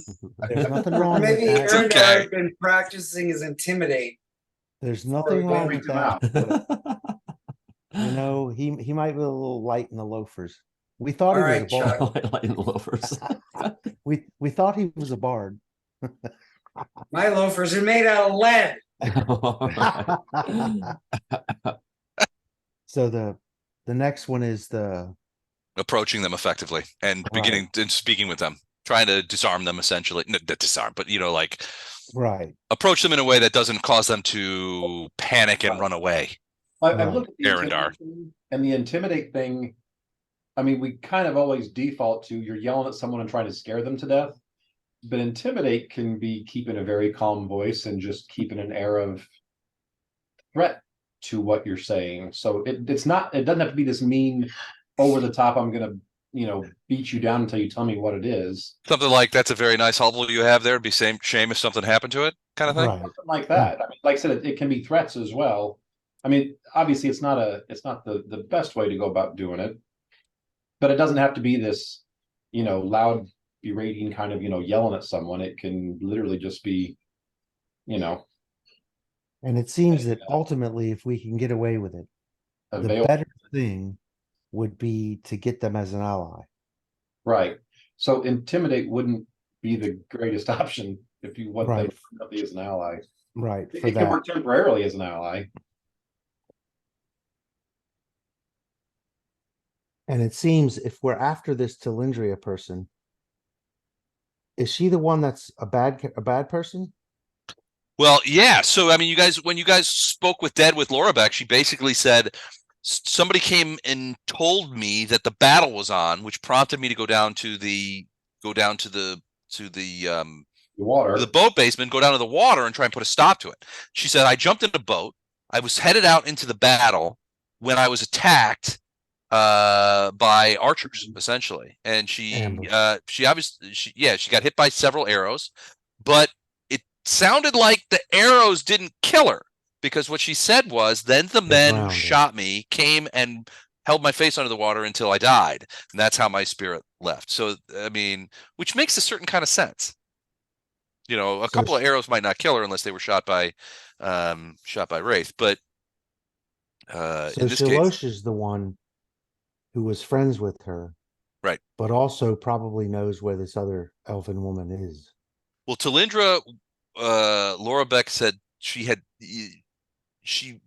Talindra worked for Shalosha in some sort of capacity, because she said Laurabec had said that she had seen her before in Shalosha's company, and then she sort of knew her from around. And when Talindra came to Laurabec and said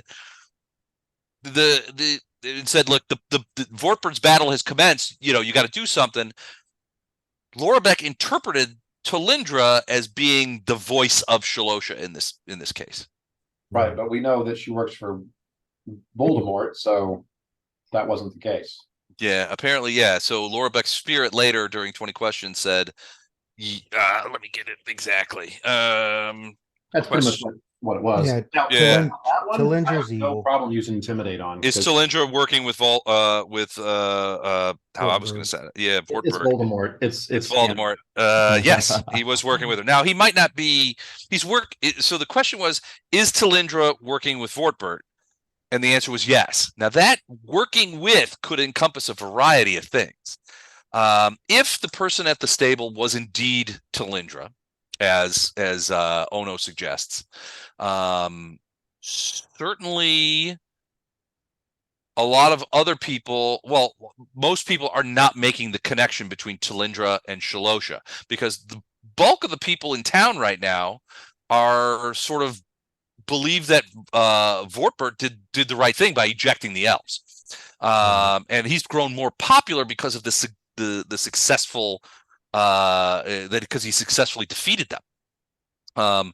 So this elf, if people knew that she was connected to Shalosha, who everybody knew was head of the local elves, then she might not be treated very well. She might be sort of tarred and feathered. But apparently she's walking around like she owns the joint.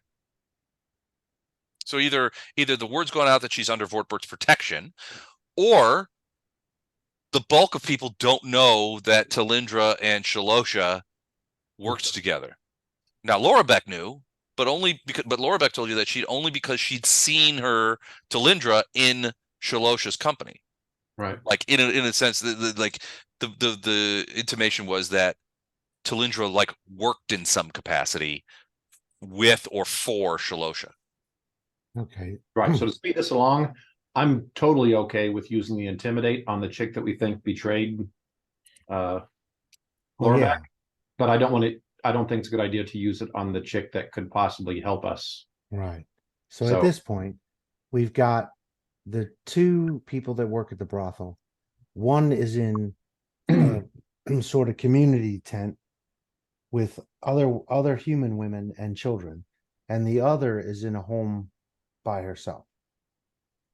Correct. So from there, Now it's not huge. It's not like an enormous place. It's like Yeah. like a 12 by 15. It's a shack. but from there, you guys can decide which one you're going to intimidate, which one you're going to try to schmooze. Well, the And two see- people at the brothel were separate from the chick who was Correct. the one we think is the betrayer was the chick that was on the horse, right? No, That's what Ono thinks, yeah. But you guys don't know that's- where she is. And we don't have confirmation that that's Talindra. That's just Ono's intuition on it. Okay. Yeah. if we're not certain one of them's the betrayer, I don't want to use intimidate on them. What you could do is use your intimidate on the dwarven stableman To try- backtrack and get.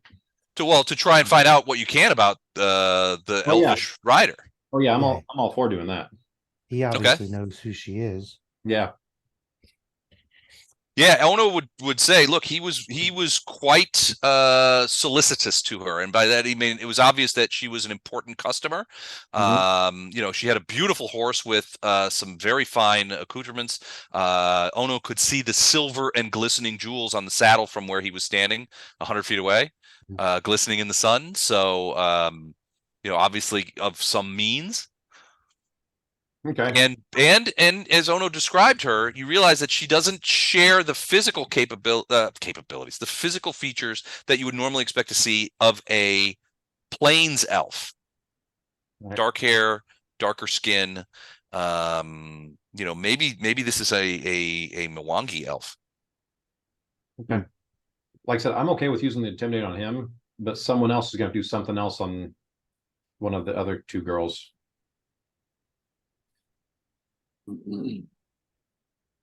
Charm. Yeah, it'd be someone using some other non-intimidate social skill. Titus could bedazzle them Titus for a while. hasn't done the two checks yet, so he could probably do the other one. I could. You want to do the one at the you want to go talk diplomat the dwarf? Is that what you're talking about? No, one of the two chicks. Oh, he was at the brothel and got kicked out. Yeah, I've changed my cologne. yeah. He took a shower since then and washed off the Washed off the cologne and wearing tighter trousers. And put larger bills in my cod piece. Check. Nothing says incipient in success like a bill in your cod piece. what I I always. should write that down. Okay, so you want me to go intimidate the stable kid dwarf? Is that what we're agreeing to? Sounds good. Okay. So you're gonna go there and intimidate the elf. Hold on a second. What did you roll? Is it a natural one? Feels like No. a natural one. 24. 24. All right. So you go down there and basically there's several dwarves running around in there. This is a dwarvish run stable. There's a couple of humans, but they're obviously in subordinate positions. From the description that Ono gave you, you could and you don't really need the description because immediately you can see that one of these guys is sort of ordering people around. Making you know, giving people orders, making sure the horses are taken care of, that kind of stuff. At one point another customer, not a woman, not an Elvish woman, comes in and he immediately goes from sort of not very good, not very pleasant boss to highly charming service guy with the customer. You get the impression, you can see the saddles that are on hooks, you know, at various places hooked on the walls and stuff, and the saddles are all expensive. So this is a place where wealthier people from town would board their horses. But he's pretty abusive to his people, the workers. They do not seem super happy. And you know, when you approach him, he's like, "Oh, good master, welcome to blah blah blah stable." And he's like, "What can I do for you today? We both board and sell horses if you're in the market, that kind of thing. You know, that kind of stuff." He's sort of being very sort of brown nosy. So then first thing is just politely ask him who whatever that woman was, where could I find her? And then when he balks at that, that's when the 24 intimidate kicks in to kind of calmly but Okay.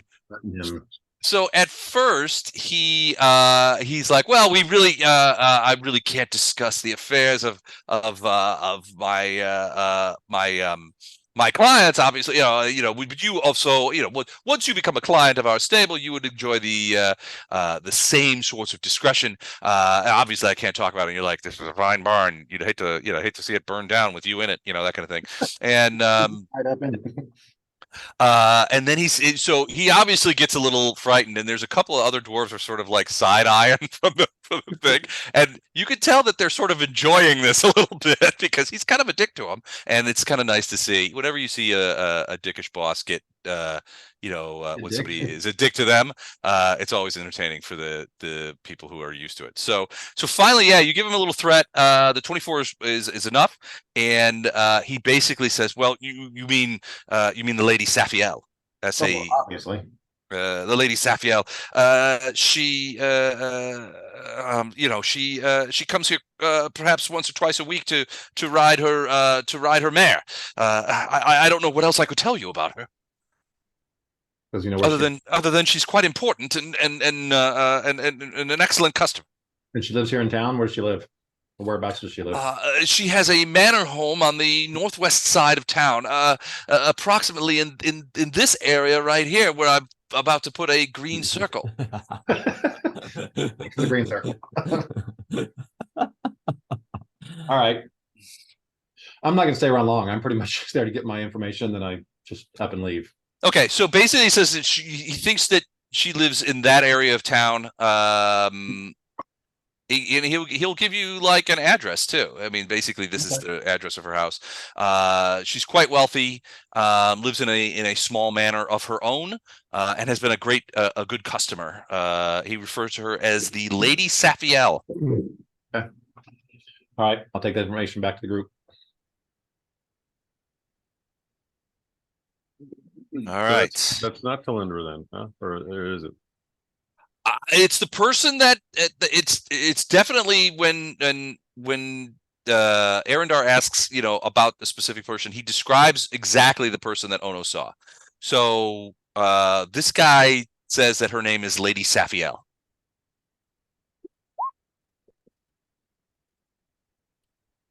Don't me, she's not Talindra. Could be a fake name. I don't know. I just get the information. It's up to us what we do with it later on. All right. So now part of the other skill check is whatever social skill someone's going to do with one of the two brothel workers. Well, and at this point, we've got two houses in the west section of town. Right. One is one of the brothel workers, and one is this lady, whatever. So at that point, we've got. There's no way that you could consider this person's home. Whoops, hold on a second. There's no way that you could consider this person's home to be in the west section of town.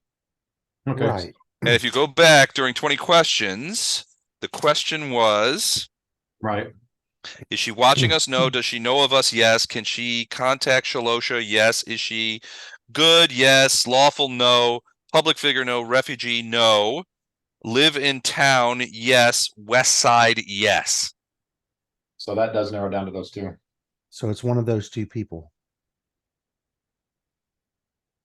And hopefully Shalosha is the other one. You mean Talindra? Yeah, whatever. Okay. That's what I meant.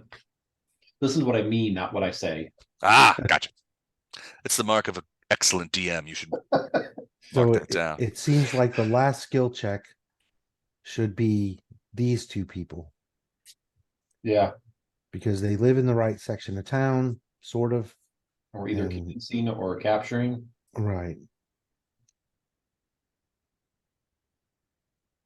So in this point, you've got a couple of locations, and we're on the approach and speak thing. But if you wanted to, you guys know quite a bit more about this place, this woman living in the little house by herself.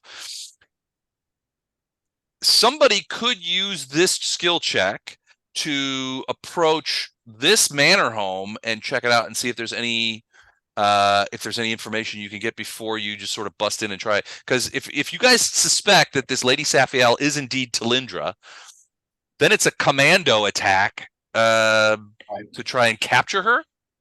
Yeah. Which you could do.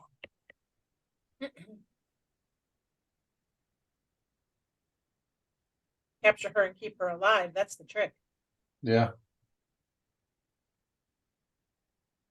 It'll be a skill check. You guys will keep her alive.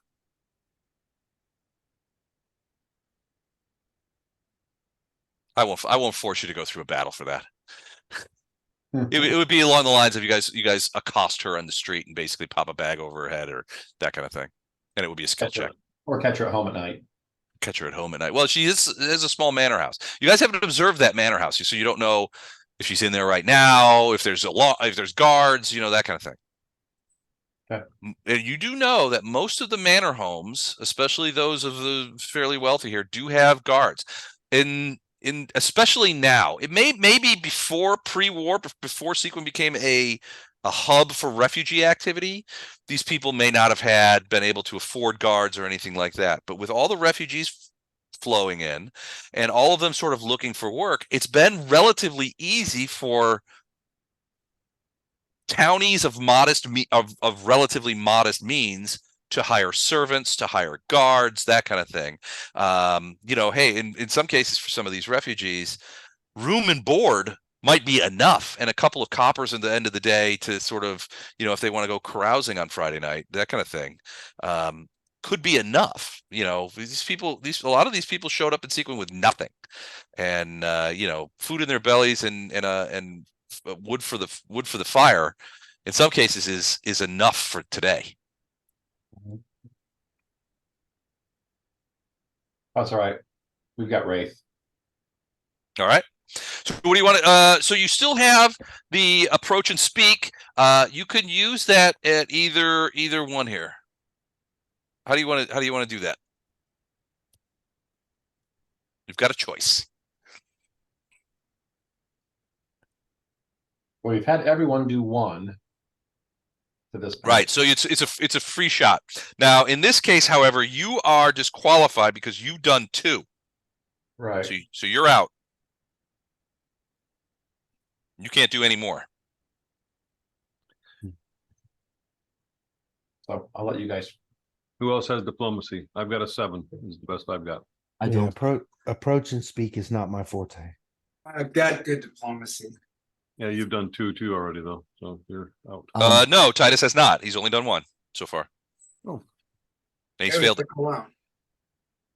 Well, then you are the obvious choice, Titus. Mm-hmm. Yeah. Right. Okay. To approach the purple elf, the one from the brothel. No, I thought we would. Yeah. Well, you wouldn't use diplomacy to spy on the home of the Lady Saphiel. You would use a different skill. I'd use disguise. Like stealth or something like that. You disguise might work. Yeah, absolutely. It would allow you to get close enough. So we can do Lorelei again. Is that who we want to try to fix? I mean, is there? Why Well, do the we next- think Linda is the same person as this Lady Saphiel? Is there? Yeah, I would. She matches the description of the person Ono saw at the stable. Right. So when Arendar went in and talked to the stable guy, he described the person that Ono saw, and the guy said, "Oh yes, that's the Lady Saphiel. She's a great customer of ours." Right, but the next skill check is approach and speak, not stealth and spy on them again some more. You know what I mean? Well, you can use this opportunity because that you guys didn't get the chance to observe in natural habitat. You could use this skill check for that. Well, it says approach and speak, so the approach part could be a stealth check. Or you could just like up to her in the street when she comes out. You could just say, "Hi, I'm Titus." Well, Lorelei has only done 1, right? Yep. True. So the recon, stealth and view, she would be good for that. She did well on when she observed the. She's the one who observed this person right here. So yeah. Right. Okay, let's try that. 33.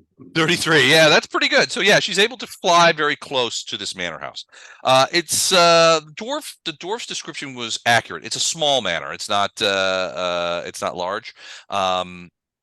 In most cases, it would certainly be considered, if it was a single person living there, it would be considered a large home for a single person, a medium-sized home for a family. In this case, Lorelei hangs around and observes there are a couple of guards, dwarvish guards, that are sort of hanging about. They don't seem to be they don't seem to be paying a whole lot of attention. As guards go, they're just sort of lounging around. They're not very vigilant. Lorelei peers in several windows before she sees anything, and she does eventually spot the Elvish woman with dark hair, dark skin, sort of gliding around in what looks to be a library of some sort. She's going back and forth. She's got a fairly big table in there, which has books and documents on it. And Lorelei can't see what's on those there, but this woman keeps sort of puttering around. She's pulling volumes from the thing, opening them up to pages, writing things down on a piece of parchment, returning books. She's doing some sort of work, it looks like, in this room. While Lorelei is watching, the woman speaks and she yells out a name, which I will give you momentarily because I'm looking at the wrong screen.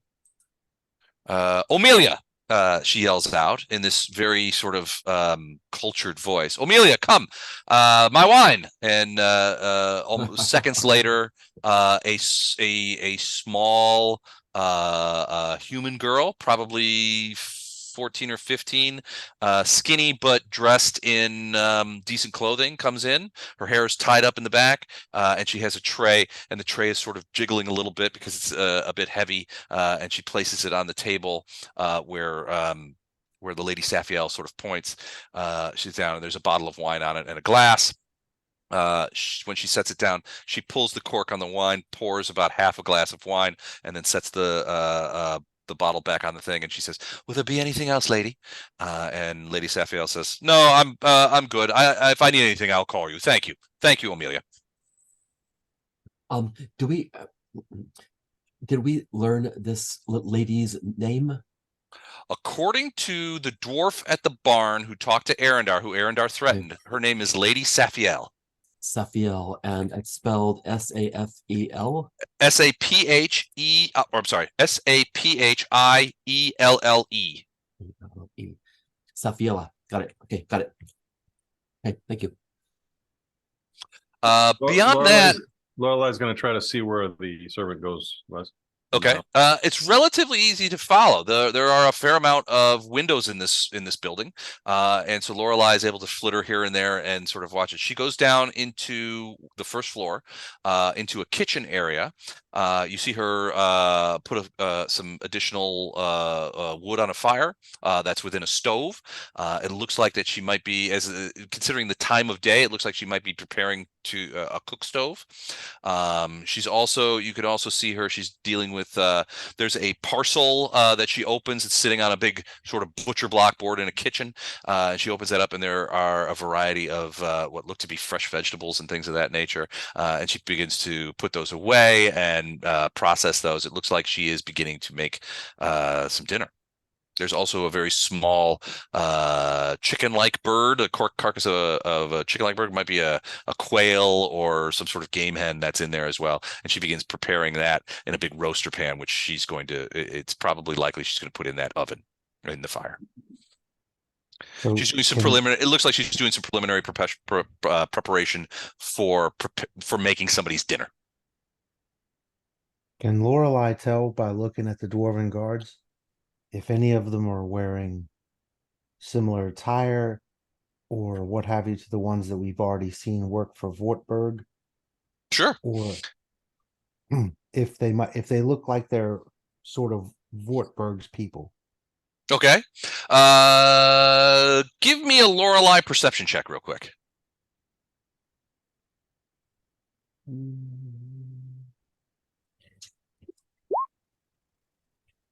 15.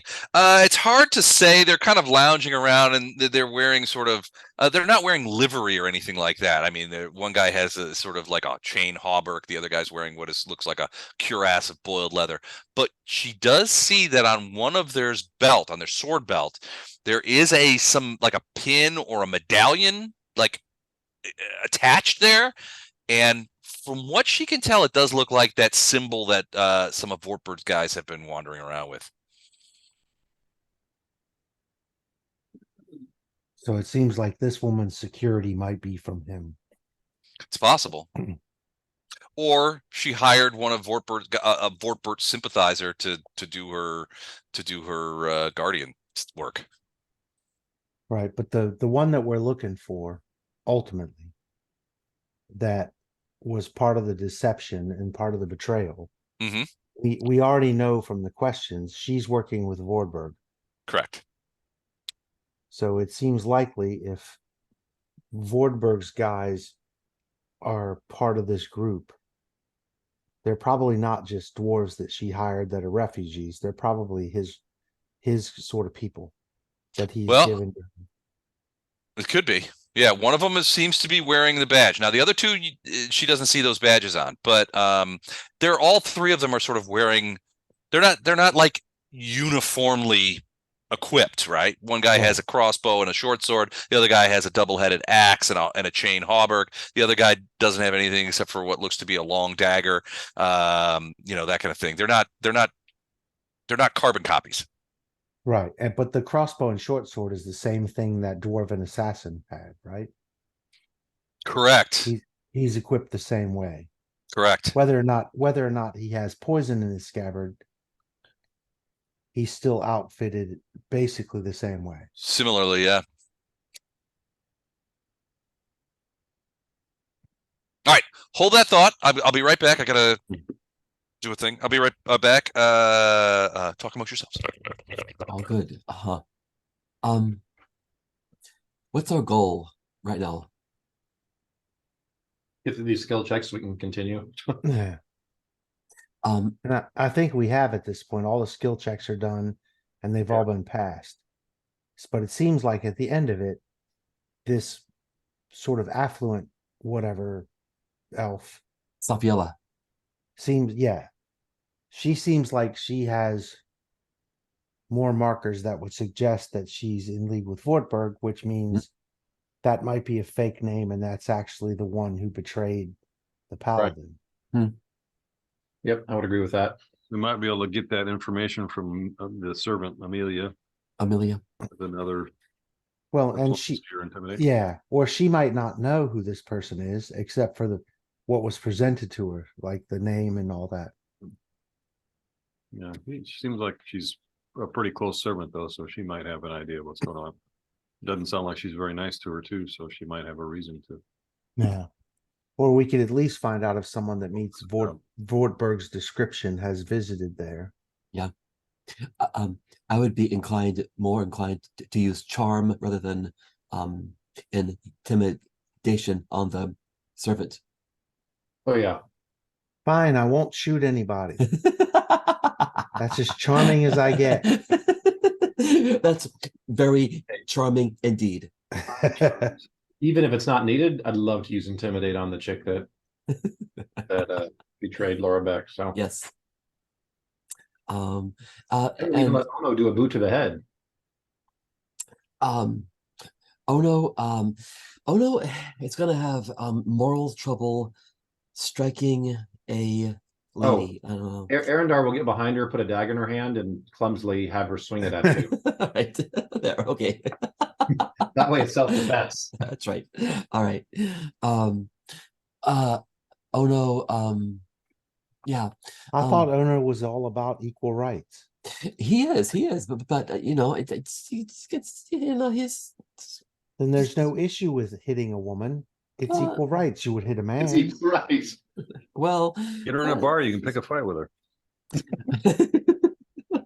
If she's a level 6 monk and wants to fight me, I would fight her, yes. But only then, I'm pretty sure it's a requirement of spies is to be a 6th level monk. Yeah. But who is okay? Sorry, I'm a bit. I tend to miss the explanations in the first hour because I have the sound off because I'm trying to get Tamar to sleep. Who is Shalosha? Shalosha she is the daughter of the senior-most tribal leader of the Plains Elves in the South area. She was also in charge of the interdiction force of Elvish ships that surrounded Sequin up until about 3-4 days ago. She was a general. Yeah, kind of. I mean, more like an admiral. Yeah, admiral. But yeah. I mean, she was in charge of the forces that surrounded Sequin, ostensibly to process refugees and protect the peninsula and town from Sargavan incursion. Okay, why are we trying to contact her? Losha. She was well, she survived the attack by Vortbert's guys that drove away the elves. Okay. But right, it's that's right. possible she doesn't know that Laurabec was killed. You Okay. also have some information that the elves might be back in force. Right, and we want to relay or stop that. Yeah, we want to make sure that they know that this isn't a town-wide systemic issue, that there is one person in this town that attacked them and that is trying to subvert everything else that's going on. Okay, I see. And she was an ally of the paladin who was killed. That's right. Okay. And then the one that we're actually looking for, which is, what's her name again? Talindra? Yeah, Talindra is the one who betrayed the paladin. Got it. So we're trying to, okay. Ono would fight her. So we're trying to find her. Gotcha. To cleanse her of her sins. Gotcha. That's right. Ono's apparently another girl smacker in this town. No, Town's full of girl smackers. There's a large contingency of tribe Slapaho. No. All right, so you got to look at the living conditions under which you are. You confirm that this is the place. Lorelei comes back, describes the woman that she saw to Ono, and Ono's like, "Yep, that's her." So you're pretty sure that this Lady Safiel is it. That the dwarf told you the truth. That she is in this. Small manor house and being guarded by dwarvish guardsmen. Who, at least one of which bears Vortbert's symbol, which makes him at the very least a Vortbert sympathizer, and more likely one of what Vortbert would consider to be his militia, his new army that he's trying to build. So there's that. So now we get into capture or make ally. So in this case, this is a little bit more complex, but in the case of Lady Safiel / Talindra, if that is indeed who she is, this would be a kidnapping. So imagine the type of skills that would help you in a kidnapping. I don't know that intimidate will work here. Second, for the other one, if this woman who works in the brothel and lives in that small sort of fishing shack by herself is indeed, and her name is Erasni. If she is indeed somebody who can contact Shalosha, then your job is to make her see you as friendly and earn her trust. Again, not really an intimidate check. And you could try both, but you tell me what skill you want to use. I think, if diplomacy or bluff, or I don't know, to try and get her to sort of be your friend is, I mean, a charm spell might work, but that might be a little bit dubious. Ono has no charm at all. No charm. So we need to use diplomacy on the one in the purple house. And something potentially, else. Yeah. And it seems to me, if we think the one in the Green Manor house is actually Talindria, we might try something like walk up behind her in a public area where she doesn't have guards and call her by name. Call her Talindria. Hey, and that would definitely be something like of a bluff check. Yeah, probably so. But if it catches her off guard, she might answer to it. Right. True. Which isn't really a bluff at that point. Well, I mean, you might be able to use linguistics. Jesus, I can't speak. To use linguistics or bluff to speak to her, to call out her name in Elvish. Yeah. which see might if- seal the deal. See if she forgets she's supposed to be acting like someone else and actually answers to it. And at that point, we know who she is. True. That could work, Because certainly. if it's not someone who's looking at her and obviously addressing her, Right. then she should have no reason to turn around if that's not her name. Yes. And once she turns around, then I can fill her full of arrows. Ooh. You're just gonna ace her? No, we need to talk to her. What? We've been talking to everybody. I haven't killed anything in hours. I'm not saying you can't eventually shoot her, but not at least initially. I really don't like some of you people.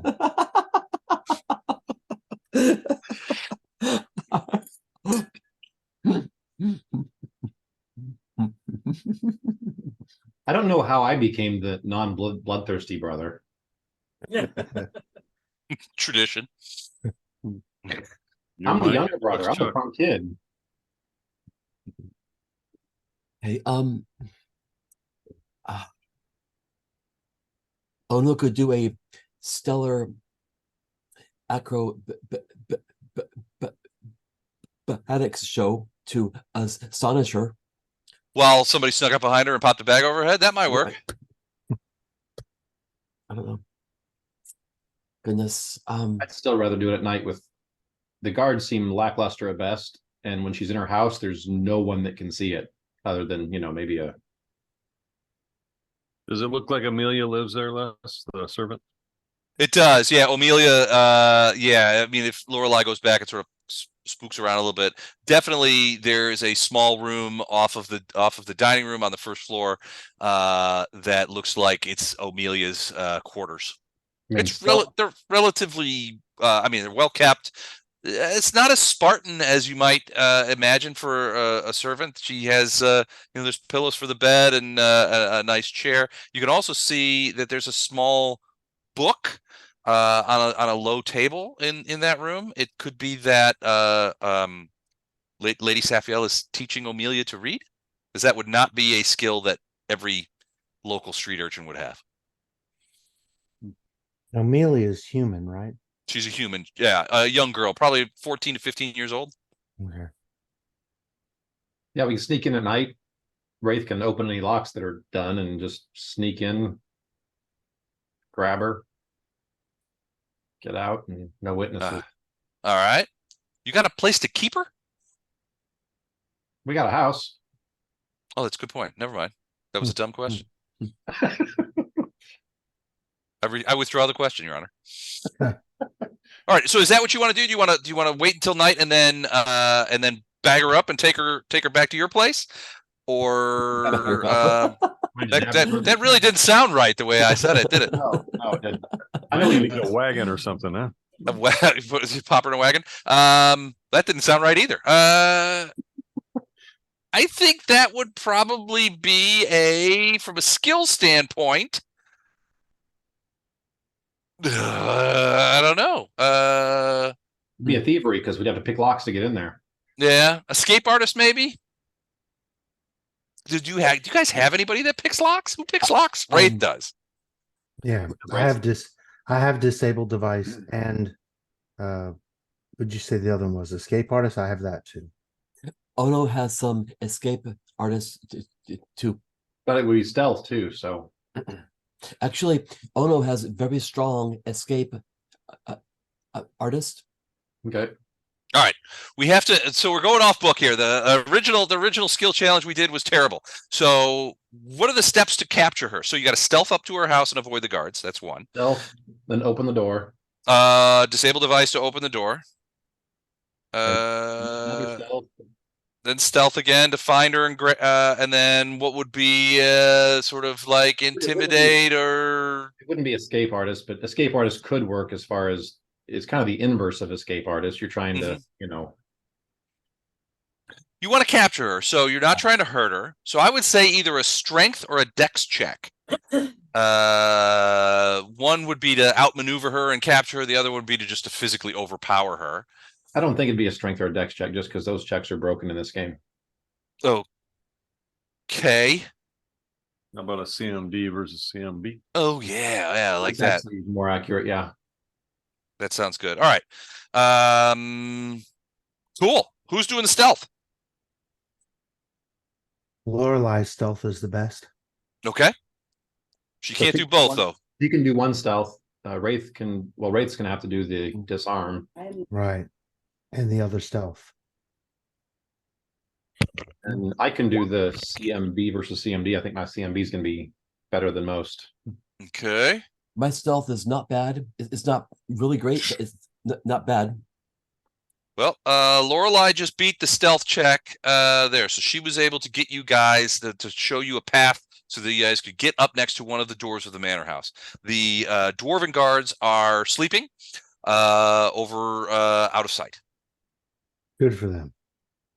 All right. Next up is the disabled device. You got to unlock the door. There it is. 30. 35. Holy crap. He unlocked the front door even from the back door. Stealth check to go up the stairs without Is it that- creaking or waking Amelia. Is that me as well? Could be anybody.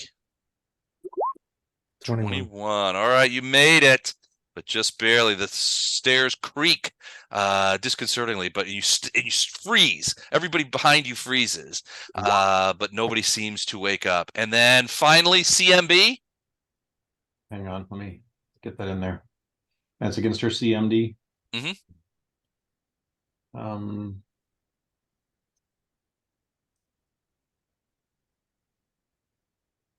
+2, so 13.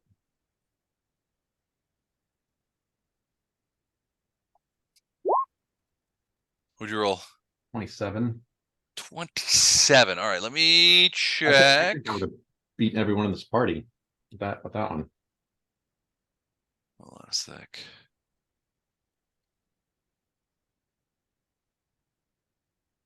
Where is she? Where are you at? Hold on. I was unprepared. Hold on. It's 10 plus her base attack, plus her strength, plus her dex. No, I have it. I'm finding her stat block. Hold on. Okay.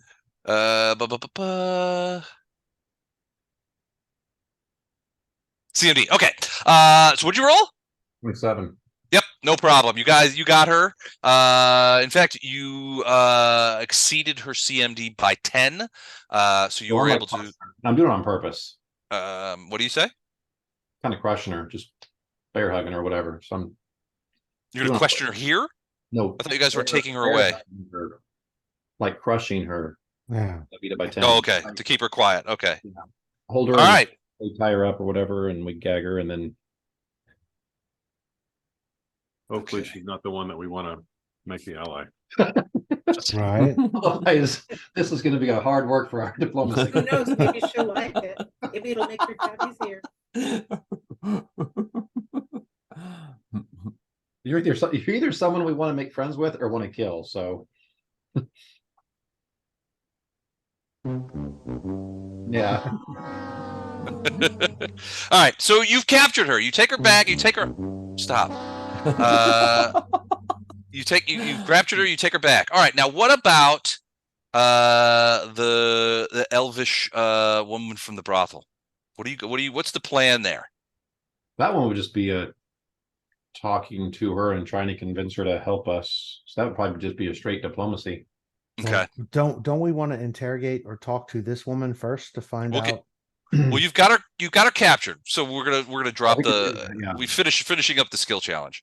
Right. And Titus didn't help with this one, so Titus should have no problem being the one that can do the role, and the other one do a diplomacy. Okay. Oh, so we have to do both of those after with our guesses, as opposed to You wait can. until we get information. Well, it's two different. So it's two different women with two different sets of information, right? So if this lady Saphiel is indeed Talindra, she, you're going to be able to get information because she betrayed Laurabec. So you might be Right. able to get information from her. You might be able to turn her over to Qema. Because Qema has said, "I will get revenge for Laurabec. This was a hit. I will get revenge, and this would be a stepping Right. stone to that." But if the- this woman is not related to that, if then we're this is a wrong in which ones we huge assumed, mistake. Yeah. exactly. So we can't find out the specifics of that before we approach the next one.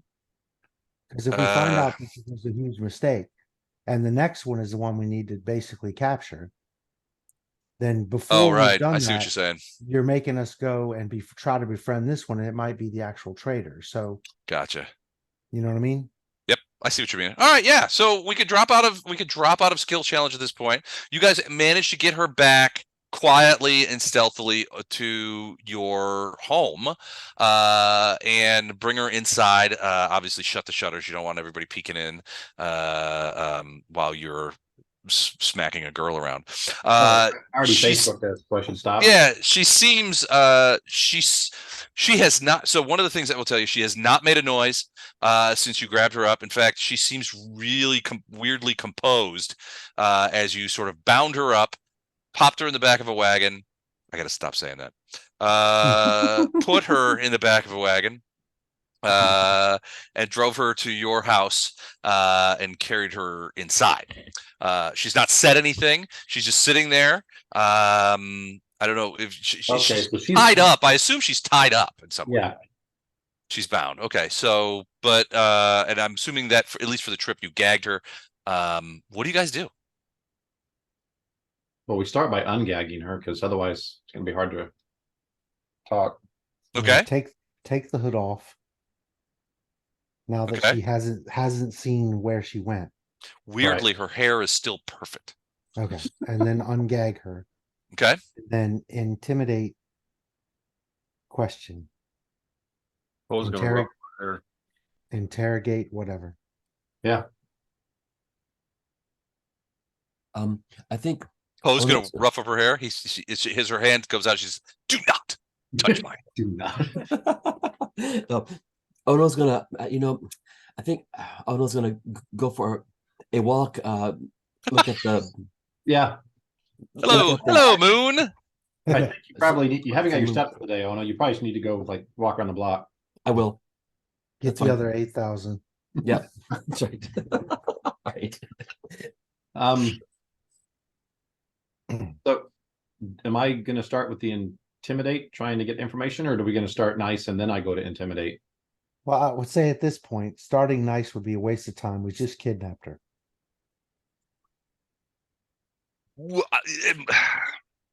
I don't You don't- know. I can't comment on that. You just Agree. snatched somebody out of their home. Yeah, but we Trying good snagged cop her seems for a a good waste. reason. But If she's yeah, a good person, she'll understand and help us out.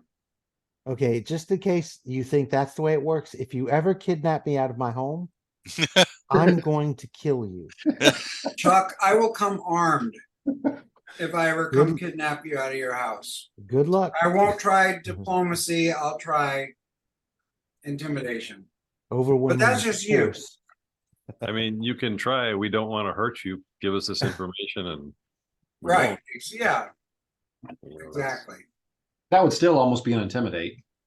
Well, yeah, you can Even do though the it's not an subtle. aggressive intimidate, that would probably still be an intimidate. You can do the subtle intimidation. Because you're still a threat and you're saying, hey, tell us this information and we won't hurt you. So it's still kind of a threat. right. So do you want to do that? Well, here's the bigger question. Andrew does diplomacy, you do intimidate. Right. If you do it in this situation, will you still be available to do it in a skill challenge in the next situation? Well, no, we're not doing skill challenges anymore. He said we're out of that. We're just You were out of it for now. Yeah. Okay, then whichever order you want to do it in. I'm just saying, once I start with the threats, it's probably going to make it harder for diplomacy to work later on. Right. Right. So as long as it doesn't disqualify someone from trying their skill, Yeah. then let It doesn't. Andrew try diplomacy first. Yeah, I would go with good cop first and then I'll come in with bad cop if it doesn't work. And he can try the whole we're sorry about this, but this is a vital whatever. And then if she clams up or becomes a smart ass, you can launch in with I'll cut your fingers off or whatever your intimidation. I always launch in with that. So You opening with the finger thing? I always open with fingers. So All right. So Titus is going to essentially sort of be like, well, Titus, you can speak for yourself better than I can, certainly. I don't know about that. Okay. we want to find out. Basically, I'm just gonna say, look, I'm sorry for the inconvenience. I know this is scary. We mean you no harm. Actually, just, Reason- and make sure you start by calling her the name we think she is. Talendra. Yeah. Okay. Address her by that and then just say, we need information. Yeah, Talendra, look, sorry for the inconvenience. I know this is scary.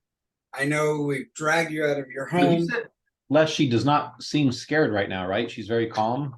She's very composed. Yeah, she doesn't seem scared. She seems very alert.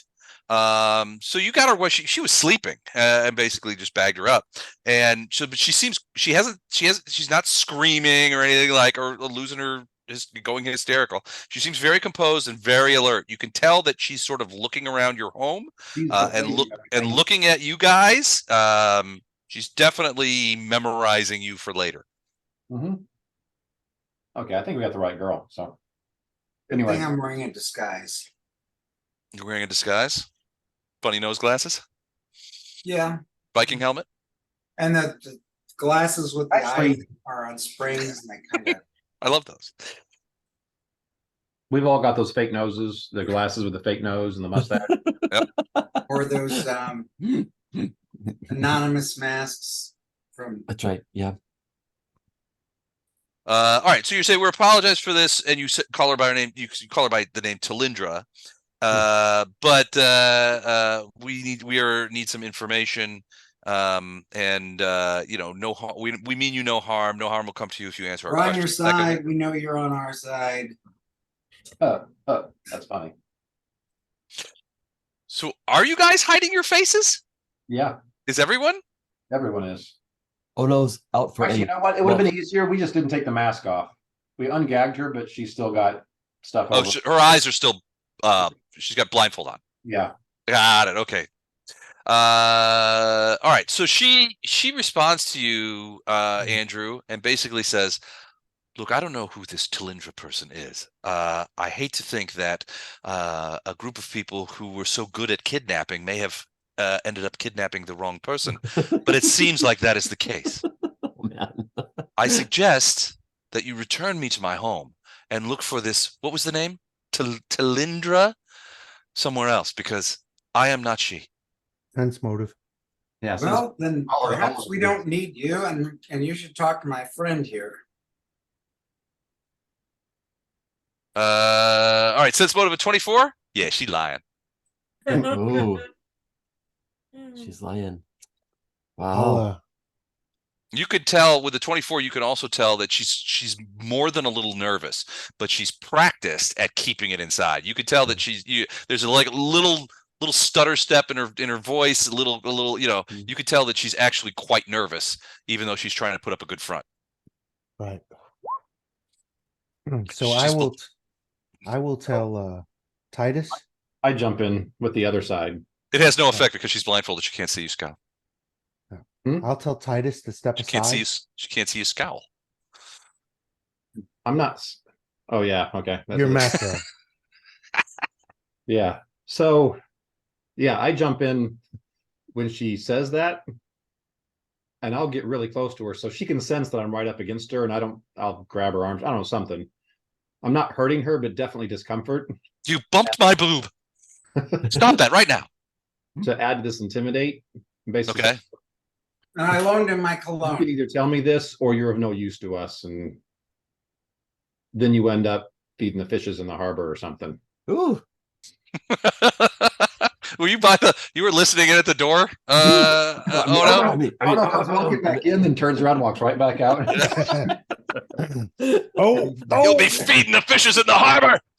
I must preserve my alignment.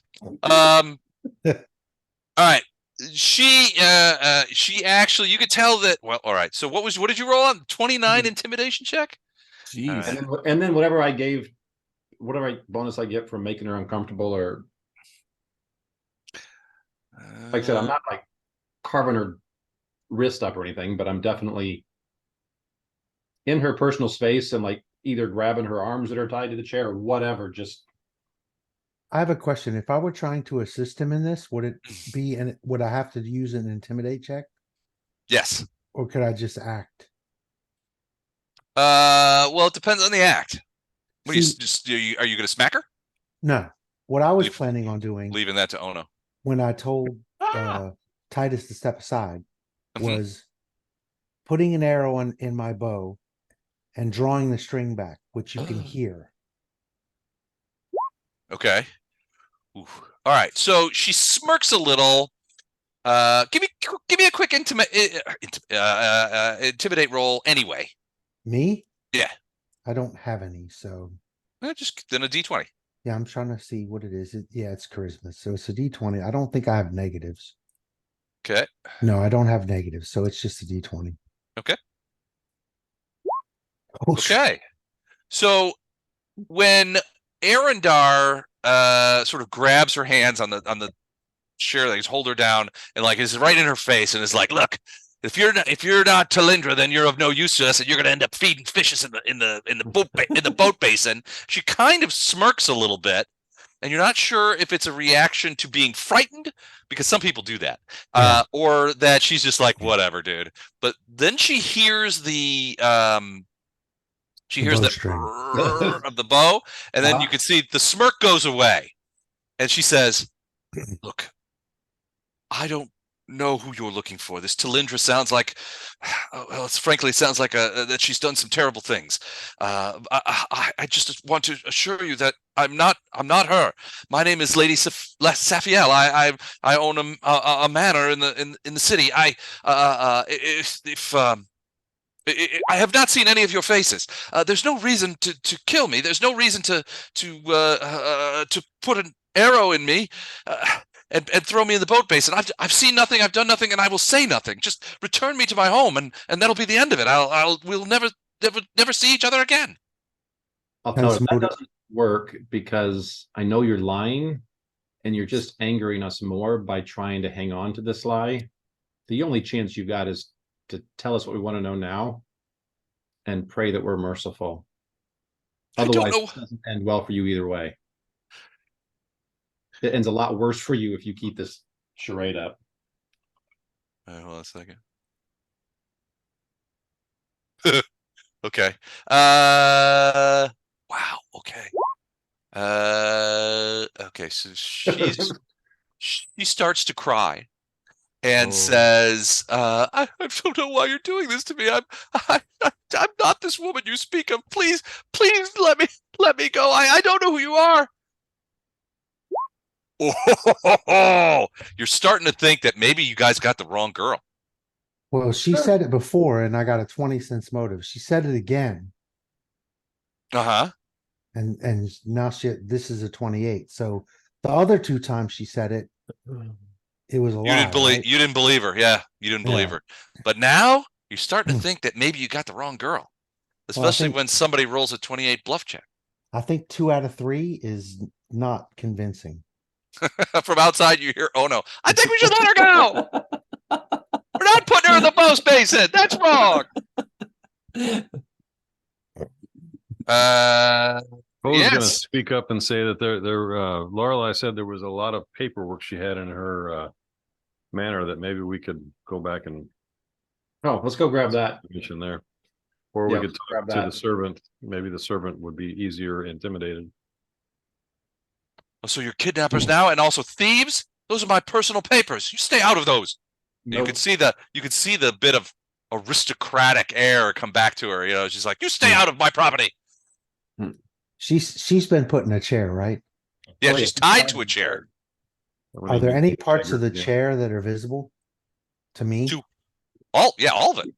Oh, I think so. Like the front of the seat, maybe, or a shoulder to the side. Sure. Yeah, there's parts. Okay, I want to try to let the arrow go, and hit the chair. Okay. Oh, wow. Uh-oh. 29. Woo! Shunk! It lands in the thing, and you can see she was speaking. She immediately stops. It sort of tenses up. She freezes, and you can still see sort of tears coming down her cheeks, but she stops talking. This one is a gifted liar, but she's a liar nonetheless. And then I'm going to pull the bow back again. Oh man! Dad. She's like, I don't know who you're talking about, but I'm no liar. I've worked for this city for many years. She starts talking about, I've lived in Sequin for years, and blah blah blah. Yeah, I mean, Does anybody have I'm a gonna spell for this? I'm gonna ask Poe if he Anybody could. have what? I don't know. Titus, you got a spell that might help? A spell for detect truth or whatever it is that That's a cleric thing, and it's we get probably the not something that he's we got. get the have, randomness of rolls out of the way. Didn't we have a magic item? Was that this group that had the magic item? Let's see. I Look don't up have any your truth Chuck. Look up spells. the inventory of stuff that we have. There might be, or Andrew, look on your character Yeah, sheet. I'm looking up the. Oh yeah, we have a wand of Zone of Truth, and Poe has it. Yeah. Oh shit. Really? Oh my goodness. Okay, I'm gonna fire that baby up. At this point, I'm envisioning that somebody's just like, "Hey, you guys, do you think we should use this Zone of Truth wand on her?" No, yeah. Nah, that's crazy. Wraith is going to remember we have one. He's going to give Poe a get in the house, just smack him in the back of the head. Use the wand. Hi. I don't have it written down on my sheet, actually. You sure I got that? Is that Yeah, Yeah, you would have it because you're the one that can use it. right. You're the only one that can use there it. it is. There it is. I got it. Okay, 6 Okay. charges. All right, so I'm going to take a charge off Les and Okay. and- So it's a 20-foot radius. So this is basically your whole living room, which means if somebody asks either any of you guys a question, Right. We can't. Yeah, all of us are pretty much. you're all truthful at this point. So keep that in mind. But you could see the magic begin to affect her, and your guess is that she may recognize it. Mm-hmm. Because I think people who are under Zone of Truth understand that they are in a Zone of Truth. Oh yeah, At this point, it says will negates. and they can choose not to answer. No. So what's the do we know what the DC on that is? It's The a same? wand, so it would be the minimum caster level. All right, so for Zone of Truth is what level spell is it? It is a 2nd level spell, so minimum caster level would be 3. Is that right? Or 5? It's 5, right? No, 3. It's a 2nd level spell. 2nd level spell. It'd be So 10 plus 2 plus an average stat for who it'd be the stat whoever created it. +1. So 13. There's no way a +1 stat created that. All right, +2, 14.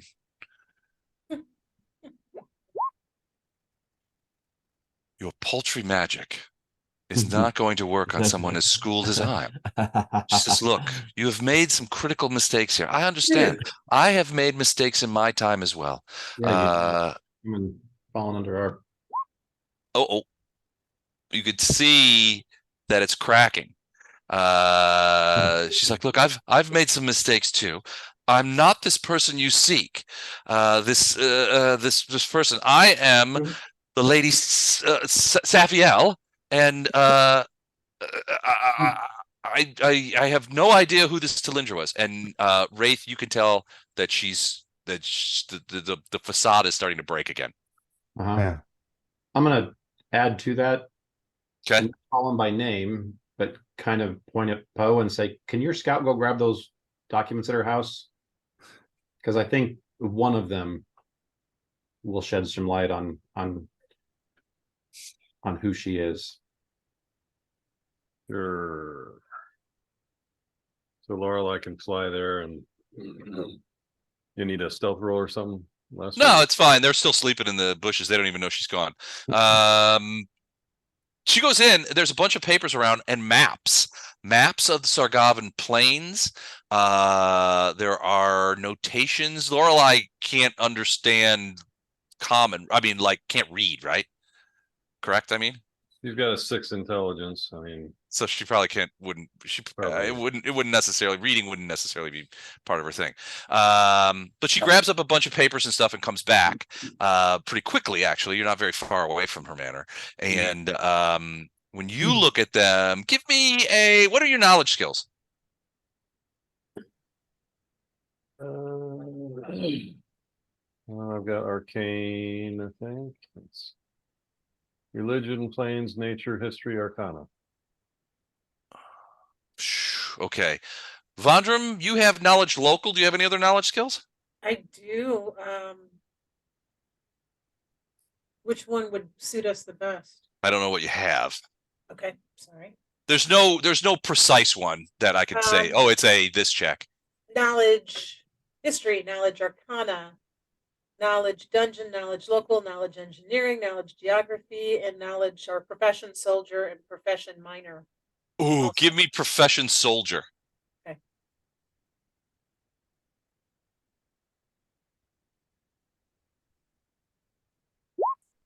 $22. Okay, you're looking at these things, and these are maps of the immediate local region into the Zargavan Plains. So probably here, I'll switch it up here for a second. Do we have a big map? Yeah, here we go. All right. So it's a map of like this area, okay? Now, this is an old map that we use for the Fire Force stuff, but it's a map of like this area here. And so what notations on here are very interesting to you as a soldier, because what they are outlining is troop movements. And you can see notations here that say 1st Sequin Militia, 2nd Sequin Militia, and various kinds of things. And then there's other documents that are talking about training schedules. There's other documents for a list of the names of commanders of various units, or prospective commanders for various units. This all looks like documentation for the building of Vortbert's army, Vortbert's militia. Man, gold mine here. I'm going to share it with everyone. That Okay. This is just exactly what we're looking at is not. Yeah. Anything papers she brought that would have had her name on it? There's nothing in that with the name Talindra on it, but there's also nothing in there with the name Lady Safiel on it. So there's no correspondence. Not on this table, no.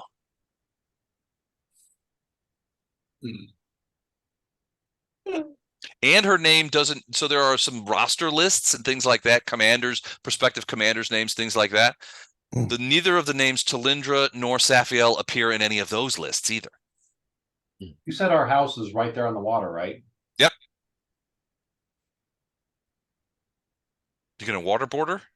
Okay, unless someone stops me, I'm grabbing her chair and dragging it out. Okay. Someone give me something heavy to strap on her and I'm dragging her into the water. Whoa. All right. Give me an intimidate check. Not really intimidate. I'm dragging her into the water. She can feel the chair going and she can start feeling her feet getting wet as it's dragging and she can hear everything.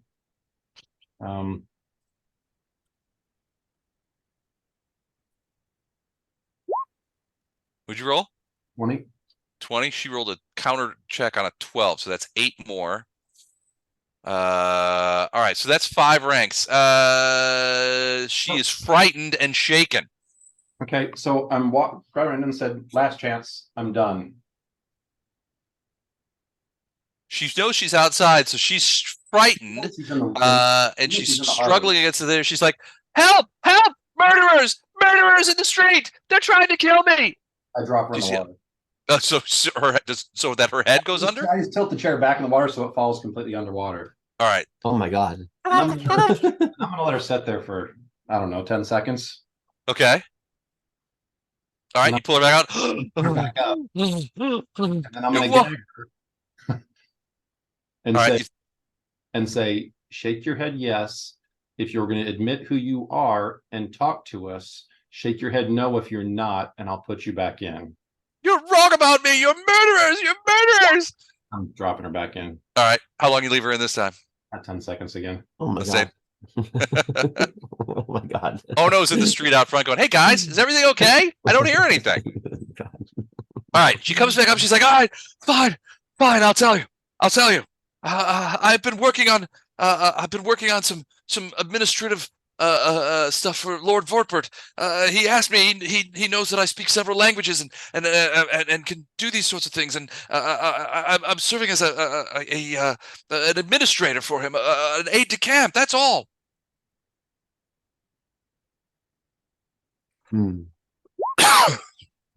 I need someone else's up now because my sense. Yeah, well, you probably drug her out of the zone of truth, so we probably need to either take her back in it didn't work, and it won't work. That casting won't ever work on her. or do it again.